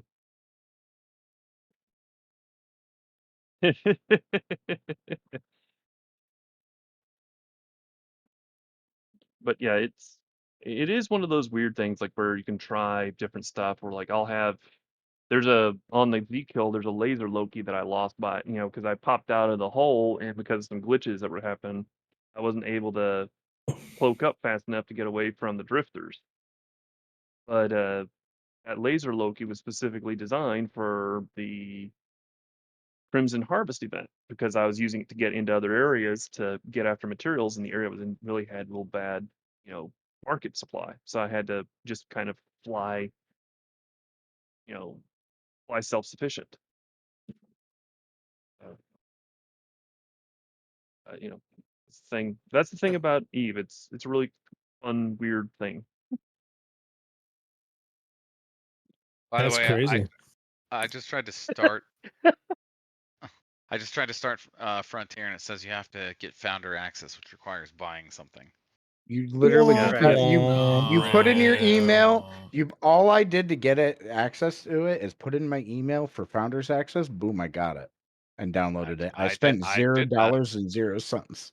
But I today, did that. though, can you I'm do telling that you. today? What's the I matter? guess You don't value your time. I to guess spend apparently I don't remember like deep throating some CCP in a back alley. Yeah. No, but like, can you still play it today? Yes, it's literally installed on my here, Oh, launching it right okay. now. Well, then I should. I'm Well, you wondering have if to that was signed up- readjust it every few often. I got maybe founders you signed access up a at the long right time time. ago. No, I definitely Yeah. did. You have but to I'm pretty sure reset I just- it every so No, often. I'm saying like you signed up a while ago and you had founders access, but you can't do it. Yeah, that the only way thing now. it says is purchase founders access or sign up for free Mhm. trial. But magically, if you go to the sign up for free trial, I get a 403 error. So There's no free trial right now. I Yeah. found the Mhm. page. Yeah, it's letting There's me no free launch it. trial offers. Oh, cool. Yep. Yeah, See if I if try I and launch it, connect. it literally says you must purchase founder access first. But alas, Okay. that's okay. I'm not really too worried about it. So I'm so worried. Hot comms. Baby shark, do do do do do do. Baby Shut shark. the fuck up. See, it Scott. sounds good. It sounds good though. Like Sounds like what I did. it sound. You know sounds what it fine. sounds as good as? Dog shit. Yes. Dog shit doesn't make a sound. Yes, it will. Actually, I beg to differ from very unpleasant experiences. Oh, they've okay. been- What they've had sound to- does the dog shit make? I mean, I can tell you what the Okay. sound of a dog with Every time- diarrhea Oh, you sounds don't want like, to ask. and Okay, it's not pleasant. So wait a second. You're trying to tell me what a dog shitting sounds like, but not what a dog shit sounds like. Have you Tell me worked what at a an dog animal shit- lab, Redline? Why don't you tell me what a dog shit sounds like? Oh, it's a sound you do not want to remember, especially if they're So- infected with so that's- something that makes you so that's the violently sound- ill later. I just want That's the sound to of a dog insert. shitting. Just That's want the to sound insert of a dog a. shitting, not the sound of a dog shit. I just want to insert a quick little point of order here. A cat fart is the worst smell of all of these things, though. Again, we're not talking about smell. We're talking about Well, I am. the sound Okay, of a okay. dog shit. Okay. Come on. I'm gonna reel us What? back. Depends on what you I'm search. gonna reel us back I into Eve almost before LB falls broke- asleep. Okay. I almost broke the record. We're for almost the amount of 3 times hours in. We're firmly into the after show. This is This is after show territory, bro. it is after Yeah, show. it's Show me and I'll point. break the line. What's the point? In it. And it's the point. Mhm. Yep. Oh yeah, we do have What? one more topic. Up to the Yeah. pure blind.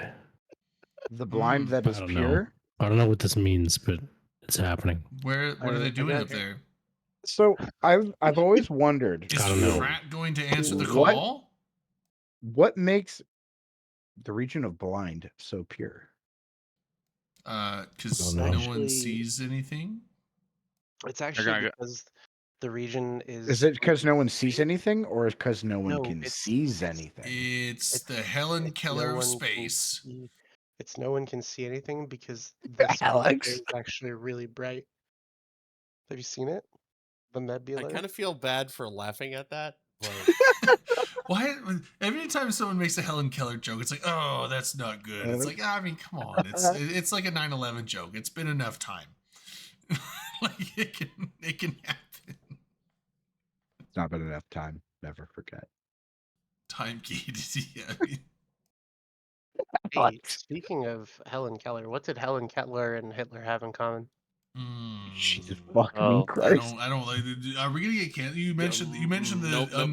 You can't could- say that they name could- without using a they band, could- apparently. They could both not see. Oh my god. Well, historically, That's she's it. been This red line reported to guy, we actually don't this actually describe. know him. We've never met him. This He just showed up. all right.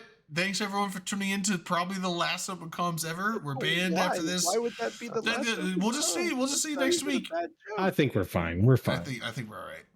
It's not even a bad show. No, it's good. It's fine. I just want to say this with love and affection for all of the names I'm about to mention. If this show can survive Dirk, it definitely can survive. We almost didn't. Redline. We did get 2 bans. I know, but it survived Dirk third strike. and Redline. Redline, we're gonna survive Redline too. To be determined. But what about Redline 13? Redline 13. Honestly, I don't sweat at all. Redline 69 though. Once he gets to that level, I'm a little worried. Yeah, Dirk was intoxicated, which actually at the time was against Twitch rules. It's against Twitch rules to be intoxicated? At the time, well, I think it still is. Like, not intoxicated, excessive. Like, basically intoxicated to the point that you're incoherent, which where you can't control your falling all over yourself. That definitely happened to many a time. But we are 3 hours in. Do we want to give it a good night? Do a final shots, final thoughts, or do we have more to go on? We didn't even talk about the init deployment. You just said init was. Oh shit! Yeah, where's the deployment? Well, pure blind. So LB, what are What's the going political? On? Yeah, fuck that. LB. The primarily. What is the strategic and practical implications of the init deployment to pure blind? Frats. I don't know. Probably have an Other issue than with that. Zarzak. You're not LB. You're the regional expert of Zarzak. There aren't any. That's of New not Eden. Pure blind. Zarzak doesn't Zarzak have a connection in pure blind, or is that tribute? Or is it all of the structures are venal? Venal. Okay, it's up there. Yeah, it's up there. Venal. It's pronounced. Is that what it is? My bad. Venal. Venal. I knew it was somewhere up there. I'm like one of the. You just point at it. It's like. One of them alls up there. Yeah. So I mean, yeah. If they're deploying to pure blind, I'm assuming Frat's going to be like, "Heh." I mean, it's not Frat's space, but it's on Frat's. We don't like that. It's on Frat's doorstep. Who's living in Venal right now? Or I mean, not Venal, but who's living in pure blind? It's like pure blind. Sigma Grindset? Aren't they? Fraternity lives up there. No, Frat's in Vale and Tribute. I don't know if they have Synergy of Steel? Synergy of Steel. I was thinking Sigma Grindset. Yeah, no, Sigma Grindset's Imperium. Yeah, Synergy of Steel. Who's Decoy? Redline? Who's that? Decoy. I want to say that that's like an NC. Well, yeah, Are they trying to I'll catch you guys later. I gotta take off. Good chat. Have a good night, Stolen. Later. I'm not entirely sure who Decoy is. Frat doesn't own pure blind, Banner Logs is up there. Banner Logs. Do you think they're pre-positioning for Legion's update because the gates will open up directly towards some of the part of Jovian? No. No. Probably not. They're probably just making a move for something. Well, I mean, or could it be possible within jump range? I mean, that's just for nothing is within jump range of Joe space. It's just for content. Well, I hope so. Okay. Yeah, I was reading on that thread today that it was just basically for content. They just want to. So it's just content deployment, which means Frat's gonna probably content deploy. Well, Frat doesn't have to deploy; they're right there. I mean, which makes me wonder: like, is Synergy of Steel giving initiative? Are they bluing up for this deployment? Is initiative like getting access to their staging stuff? Or are they putting? I would bet they put their own Fortizar. They're staging out of NPC space. Okay. There's NPC space right in the middle of there's pure blind, right? What Mortis stuff in there, or Sisters of Eve, or something like that. The X-Tac 7 is where they're going. And there's a Sisters of Eve system. That's Sisters of Eve stations in it. I always find it funny when people. I know it's an NPC, but that system is so fucking huge. It's a nightmare to warp across. It's like a almost 200 AU. Fuck that system. I would hate to deploy there. It's like, all right, everyone warp to this gate. Your capacitor is fucking empty every goddamn time. As long as you're doing Titan bridges, you don't really need to warp very often. Yeah, I mean, Yeah. Oh, that got auto modded. Get auto modded, Jita, but we'll let that one through. As long as it's not racist, as long as it's like in game, That's right? kind of racist. What? No, he's talking about They're white? Banderlogs. Well, if we want to talk in-game racism, I just want to fucking say that the Amar had it right. The Minmatar are fucking absolute pieces of shit that deserve to be subjugated, and their Hey, lives whoa, were whoa, whoa, vastly whoa, whoa, whoa, improved whoa, whoa. by Alright. the Amar Empire. Oh my! Shut Glory the be fuck to up. the No, Empress. you take that back. Okay, You okay, take alright. that back. So You if- suck this Go fuck fucking If dick, bitch. Redline's previous statement doesn't get us banned, that No will. So thanks. thanks everyone for tuning into the last episode of Open Comms. We're done after this, apparently. God damn, We you guys need are to getting some clarify. hot Republic takes Security that are Services are too coming for hot. us all. I kept it in game. What the fuck you want me This to is do? too hot for. Too hot for TV. No, it's too hot Hot for ones. Bezos. Hot call. By the way, the Caldari are fucking fascists. Hey, you take that back. That's true. No, they're Actually, Ralph, speaking of they're Caldari, oligarchic. you know they're actually you weren't. Oligarchic actually, here's fascist Drayden. fuck faces. Maybe. Okay, well, Drayden. You know what, Okay, though? so let me just ask this question. There's an Oh, interesting balancing oddity I was kind of looking over because somebody was asking me to design a ship pertaining to moving some stuff around the game. And I happened to look at the numbers and realize that like the Amarian faction is probably the worst on redeployments by M3 tonnage. Whereas if you get the Caldari, you can cram a DST like a dang clown car. Ram that shit. I mean, so they all have their bonuses, right? Like the Occator is, I think, the most popular. Is it the like one? It's not the fastest. What's the Caldari one? It's probably the fastest, but no, the Minotaur one is the fastest. But the Occator is like a really nice balance of like speed and tank. So like you can tank it up really nice. Galente haulers, as a general rule, give you your best EHP per M3. Right. So it's like Jesus said, it's a nice balance of like you get a decent alignment time, you get a decent amount of space, and you get a decent amount of tank. It's not the best in any of them, right? I think the Minmatar is the fastest, the Amar is the tankiest, and then the Caldari. I don't know, but I mean, it's kind of like all the haulers. All the haulers have a benefit. I mean, I use an arc. But how many frigates could you cram? Fitted frigates can you cram in a ship? That's an interesting question, though. Yeah, like you can get most cargo I think is Caldari, I believe. Yeah, I think Caldari. As far as Caldari has the most space. Yes. Yeah, Caldari has the most cargo. It's across the. There could when it comes to haulers, the trade-offs between the empires are consistent between whether you're talking about a DST, a freighter, a blockade runner. The trade-offs are very comparable and consistent. Yeah, like the Caldari is the most yeah, that's right. Caldari is the most cargo. Amar is tankiest, and Minotaur fastest, and Galenti is like a nice balance of all. You don't have like a bad of all of them, but I mean Amar is the best because the Ark and the Providence, sexy ships, and the Obelisk, gold plated. Everything gold plated is better. Obelisk is like yeah, I mean like who wants to fly that? Nasty, gross ship, ugly. The Anshar and the Obelisk, nasty. Don't fly that shit. Get an Ark. Get a Providence. That's where you go with. First T2 ship I ever built in this game was an Anshar, because why not build the hardest T2 ship to build for your first T2 ship? Yeah, I mean, like if you want to fly like a shipwreck, or you could fly like a nice sleek. It's the best jump freighter. The Ark is the best. No, it's so if you run the numbers, your best EHP per M3, and thus your best survivability from ganking when it comes to hauling, Galente wins across the board. Yeah, but when you get ganked, if you're gonna get ganked, you're gonna get ganked. Like, it doesn't matter what freighter you're in. And if you're gonna get ganked, do you want to get ganked in something that looks like an Anshar? Or do you want to get ganked in something that looks like an Ark?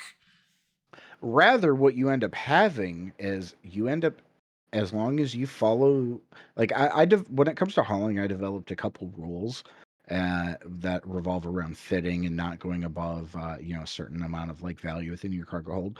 But if you follow those rules, you will not get ganked. I've never been ganked when I follow my own rules. I've only been I've ganked I've once. been ganked, and every time I've been ganked while hauling, it's because I violated one of my own rules because I got cocky, was like, oh, I'll be fine. No, it wasn't fine. I've only been ganked once, and that's it's because I violated not my own rule, but I violated a rule that Went through Amazon. don't haul drunk, and when you're drunk, make sure that you're on your neutral alt and not on your war deck alt. That's a good one. That's a good one. That plays a role. That's how I lost my arc, but hey, at least I lost an arc. Chef's kiss. What a beautiful ship. Much better than the Anshar. I mean, I love you, know and it's an you're so opinionated welcome to be thing, wrong. but you're actually wrong. The Anshar is the worst looking ship.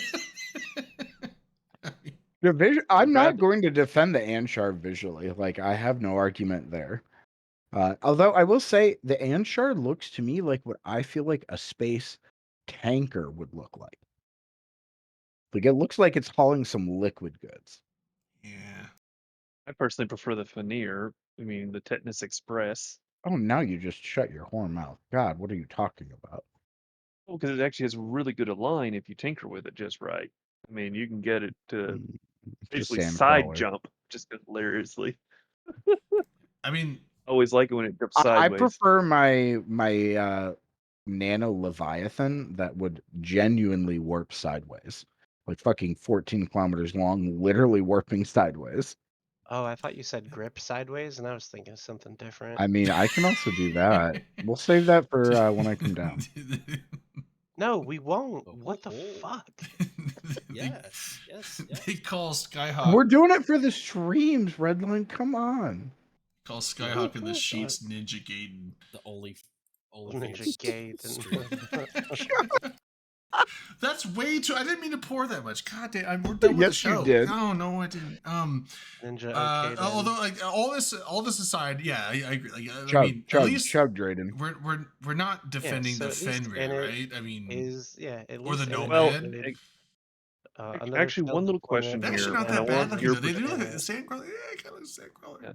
Well, Drayden, one question here, just before we get all over the place. We're already there. I want your. I want your. Go ahead. I was about to say, like, yeah, we're okay. What I want your opinion on this, because one of the issues is some people don't like the new changes that are coming to the T1 ships, and one of the reasons why is because a lot of people are having some concerns that some of the skins they have are going to be messed up by changes. I mean, I would assume that when they change the skins, they change the mapping on where it's laid. So, but with the Skinner tool, I don't know. That's a good question, and I have no answer for that. That would be something for an art team guy. We have raised that with the CSM. There are talking with CCP. We haven't heard anything yet back on that, but a lot of people were kind of upset because, like, that's a good question, actually. Especially with the scythe, there's some people who really like the scythe the way it looks right now, and there's some special skins that you really can't get anymore for it. But if you do the alterations, it's going to look horrible. Kind of like when the Rifter was changed. The Rifter was changed from one design, had some really cool skins, and then suddenly they swapped it, and now it doesn't look as great with those skins. Yeah, I'm sure that's I don't know. We'll have to see, I guess. But yeah, that's I don't know who's on the art team, but that's a good thing to ask a question, I guess. And summon Kaldari Prime. Who is on that team? What are we going to summon him to do? Not Darwin. No, Darwin's on tools. He makes tools.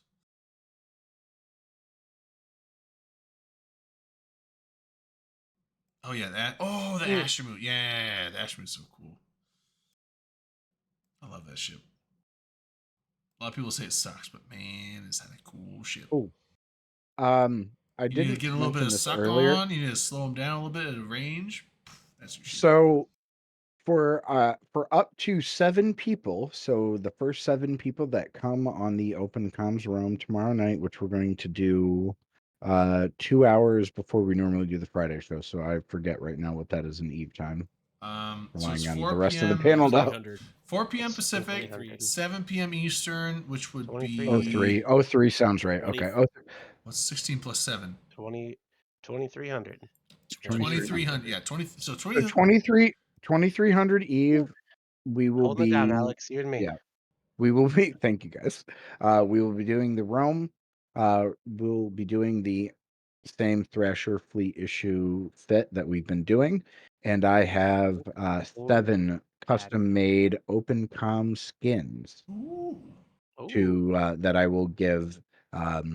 They're like 90 plex a pop to make, but I'm going to gift them to those that are coming on these Can you fleets, and I just will give make them more now as directly? needed. Because I remember there was a time where like, you had to put it on the market. So that I can put them on the market for 0 ISK to a specific individual.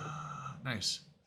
Yeah, So it's that's so cool. you still will have to go to the Paragon market to get it, but you will literally be the only person that can do it. So what I'll do is while we're forming up for it, I'll just set that up and like essentially create a thing for everyone that's there until I'm out. Nice. Yeah. So yeah, again, so if you haven't yeah, so we're gonna do the room tomorrow. Like you said, it's gonna be 4 p.m. Pacific, 7 p.m. Eastern if you're in the US, or 2300 UTC Eve time. And if you we're gonna join on the Discord, there's a public voice channel. There's the link to join the Discord. We're gonna do that tomorrow. And so we'll be bringing out so we have Thrasher fleets. Like you said, he has a fleet or a fit, and he's going to give out skins for that if you want to fly that. If you can't fly that, you can kitchen sink. You know, like we generally go out and frigates, destroyer size stuff. So if you don't want to do a Thrasher fleet, bring something else small or whatever you want. Generally, like don't bring a battleship or something, because we kind of like want to bring small stuff to move fast. So we want to move fast and break things, but in space. So yeah, we're gonna go on a roam. We do it every Saturday, and we'll go try and kill some shit. So, and again, it's like an NPSI fleet, so not purple shoot it type of thing. With the except now, usually what we will do is we look at once everyone joins and we're ready to go out. We look at who's in the fleet, and we will see what everyone's affiliations are, and we will try and find an area in the game where we aren't going to have any kind of issues with blue shooting. So it's kind of an NPSI thing, but at the same time, we are going to try to accommodate your standings and make sure that you aren't going to be put in a position where a diplomatic incident is going to happen. Where like, you know, you don't have to worry about helping people. Even if you're not shooting, sometimes like helping a fleet that shoots your blues can get you in trouble too. So we will try and like make sure that we go somewhere where everyone can shoot the inhabitants type of thing. So. Can I bring Beam Tornado? No. If you like triple nano it. I mean, I'm sorry. Yes, if you want to be the sacrificial lamb at the beginning of the fleet.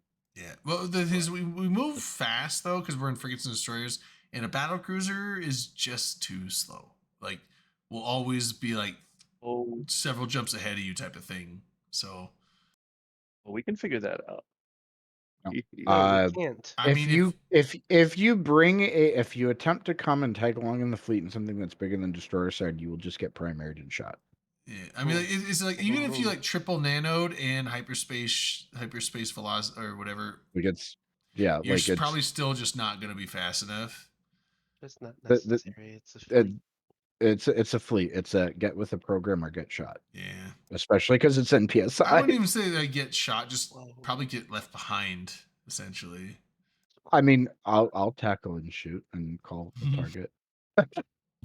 I mean, like, even cruisers are a little bit big, so I think, and also it's nice. Like frigates and destroyers, they're nice and cheap. I mean, depending on what you bring. If you want to bring expensive, like if you want to bring a Nurgle or a Draugr or something, go for it. But that's on your dollar. I will also. I've stashed. Currently, I've got 5 Thrasher Navy, or the Thrasher fleet issues in stashed in there. and I will keep bringing more in if we get more people starting to attend. Like ships will literally just get handed out to people that show up. Hell yeah. But so that's for tomorrow. Do we want to do final shots, final thoughts? Mm-hmm. Everyone ready for that? Mm-hmm. Is this just to clarify? Is this thoughts like THOTS? Yeah. No, in fact, it's not. I'm sorry. This was the #1 thought on the show. That's not. I love you. Yeah. That's not a nice thing to say. Yeah, no, Becky. Like, I mean, I'm in. You're sassy. Becky, like half of us or more are going to be in PanFam, so we will not be. You don't have to worry about that. So you should join. All right. So final shots, final thoughts. Alex, you got anything?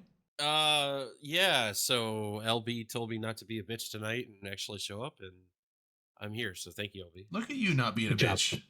Good job. So it's me. Yeah, I'll do a drink to fucking.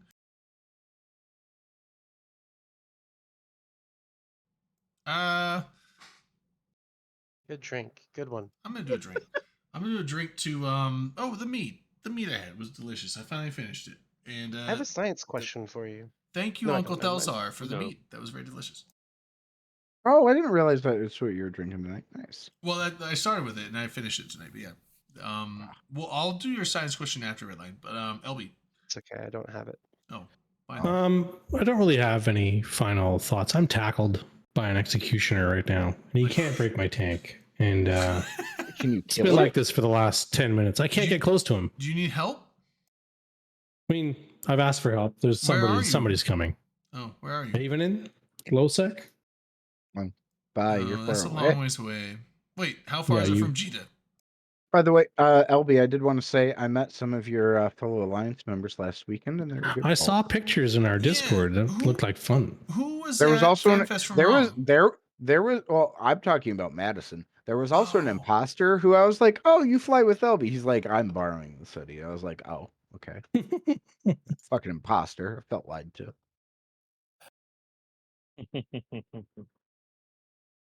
Melon. Well, we'll just see what happens with all this drifter event stuff, and see how it plays out. Yeah. That's just my thing. Redline?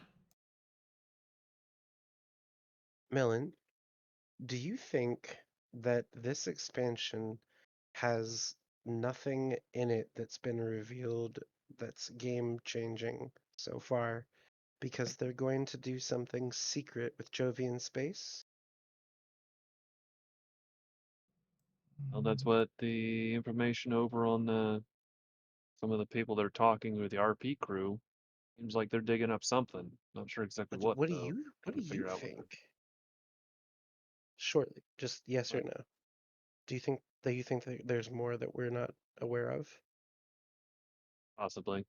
And with the role playing All right. team and crew, All right. something will pop up.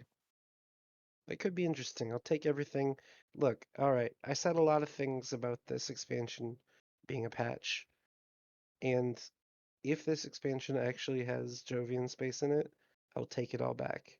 Subscribe for a year and play every day of it. You have my word. That's my final thought.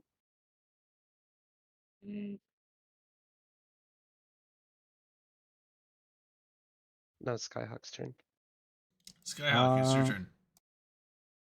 Thank you everyone for coming, and I'm looking forward to the Vanguard playtest next year. That's all I got. Or later this year, my bad. And the actual release next year. All right. Well, that's it. And now Redline has a science question. Science question. What's your? I don't. I had one earlier, but my wife actually answered, and then they answered it in the show. I was trying to figure out where gold came from, because I was like, how did gold just get in the rivers? Because I was watching Gold Rush Whitewater, and then my wife was like, it comes from the mountains with the glaciers, and I was like, there's no way it comes from the mountains with the glaciers. And then they said, in the show, it comes from the mountains and the glaciers. I was like, oh, okay. I thought you were talking about like how's it formed, and I was like, okay, that's usually like neutron. Yeah, I was star. like, Drade's gonna go It's usually deep. neutron star collisions. So our original thought for heavier elements was like that supernova, because like in stars. No, you're getting this. You asked for. You didn't ask for it, but we forced it out of you. You're getting it now. You like it. Just bend over and take it, Redline, and Just shut up. open your mouth. They're Viking. Redline. Thanks for the sub, man. What's up? Give me the science. But so a lot. The old theory was like when because iron would be the largest element formed in the nucleus, but once iron is formed, that's when the star collapses. And the reason for that is because all the other elements, when you go through fusion, the output of energy is greater than the input, and so you have an excess of energy, which then blooms out as the nuclear fusion explosion. And then that's also counteracted with the equilibrium of the gravitational pull, which is what causes the stars to stay at their size. But when you start fusing iron, it takes more energy to fuse iron than the energy you get out from it. And so you have a net loss of energy. And when you have a net loss, the star no longer can put out enough energy to keep it up, and it collapses. Are you saying iron's thick? Iron's a bit too thick. It's a bit too thick. And so then you have the collapses of the star, and then you have this like whole rebound thing where you have like a massive explosion of neutrinos, which then neutrinos normally don't interact with anything. They're neutrally interactive particles. They're WIMPs, or weakly interactive massive particles, which is a WIMP. Neutrally exclusive. Well, they're not totally neutral, but they're weakly interactive. That's why they're WIMPs, weakly interactive massive particles. I was mostly making a joke about them being exclusive. Oh, so they don't interact with things unless they specifically hit it, type of thing, generally. But when star collapses, I also don't interact with things unless I'm hitting it too. But when a star collapses, the massive burst of neutrinos is so heavy that literally all the nuclei of the outer part of the star does get hit and blasts out. And so you have a portion of the star collapse into either a neutron star or a black hole, because if it's big enough to go through a supernova, then it's going to go into one of those two things. And then a bunch of the mass of the star goes out in the supernova explosion.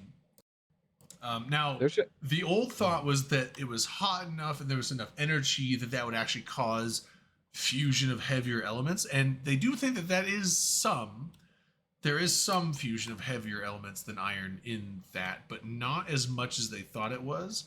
And what they essentially have, the new main theory, again, it hasn't been proven, but it's very widely accepted now with astrophysicists, is that that much heavier elements like your gold, silver, gold like osmium, like all the uranium, plutonium, all those heavy elements. They're way bigger than iron. The vast majority of those are actually come from not supernovas. Some come from that, but is that when you have neutron star collisions.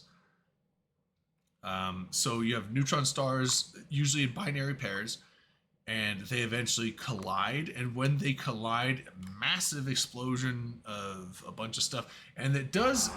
Anarchos is right at the end of the show. Jesus. So welcome, Anarchos. Welcome, everyone. We're actually just finishing up, but we're going through a science. We're going through a science question. We're kind of halfway through it with heavier element formation and supernovas, but we will raid to another. We'll do another raid, but I want to, since we've got so many new viewers, I just want to do a quick plug. So within the next couple weeks, we are going to be doing a special version of an Open Comms episode where we're going to be eating some hot wings and answering some questions from a special guest interviewer.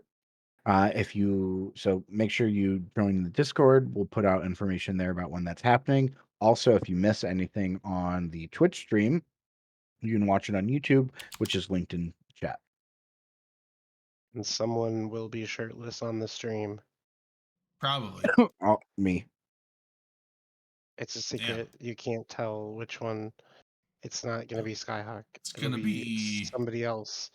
But you can't find out until you watch the show on a date yet to be determined. Let's be real. There's someone shirtless on the show. It's gonna be May.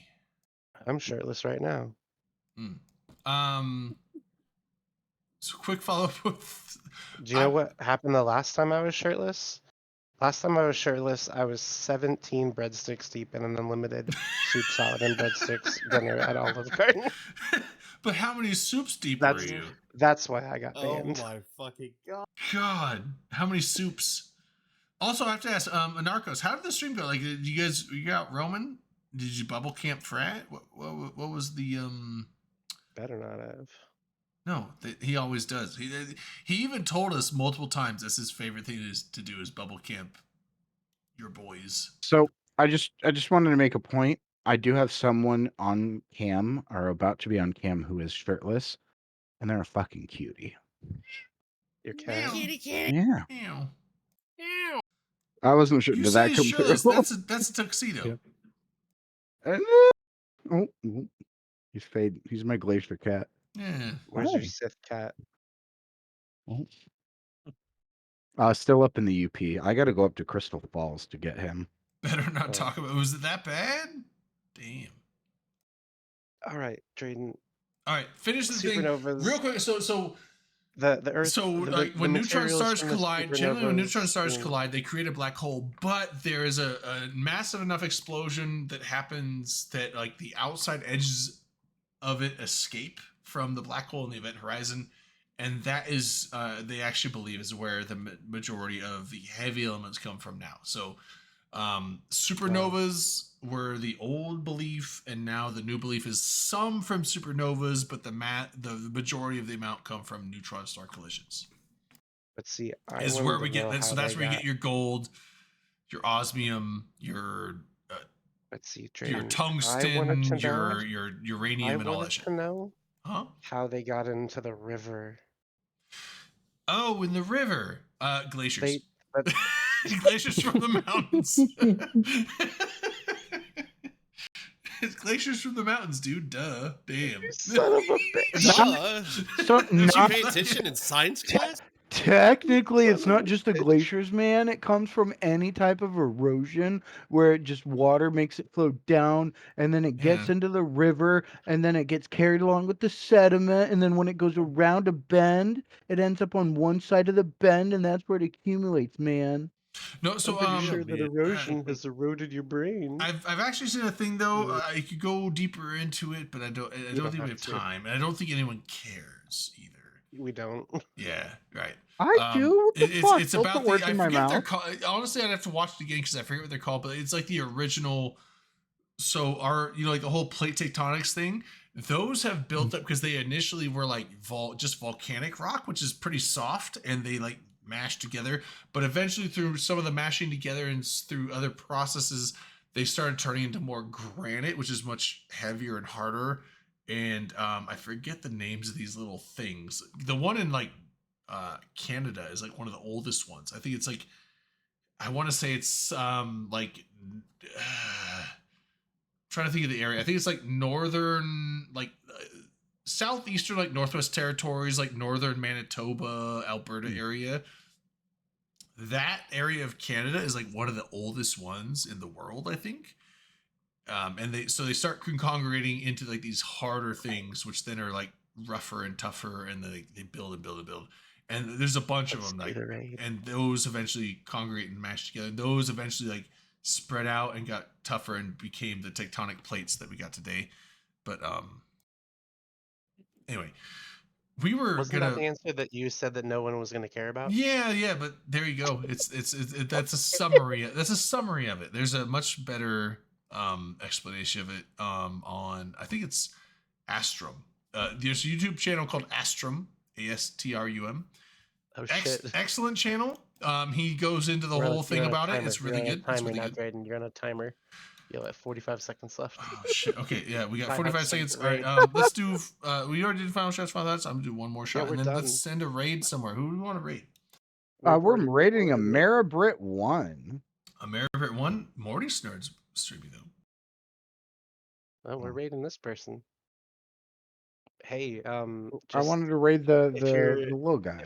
If you're free, 2100 Sunday. There's another Twitch. Yeah, no, I'm down to raid. Let's see. So Ameribrit 1. I like to raid people that are like doing some PvP stuff. Because people like watching that, right? No. He's doing giveaways per kill mail. So like, there's Oh. PvP going on over on Ameribrit. Okay, yeah. We're going Okay, there. you know what? I'm down. So if he's doing PvP and giving shit away if he kills someone, let's go there. Yeah. So how is literally Ameribrit one? I already entered it, Drayden. It's gonna Yeah, it's happen. going. Oh, Any you've already second. done it. All right. 10 Yeah, seconds. I see. Thanks, I everyone. see. Hey, see you Yeah. guys next week. Thanks everyone for hanging unless out. you're- Later, unless- friends. Go hang Let's out, watch and on we'll catch you Sunday. next week. We'll catch you tomorrow for the raid or the. We're off. Rip. Sorry.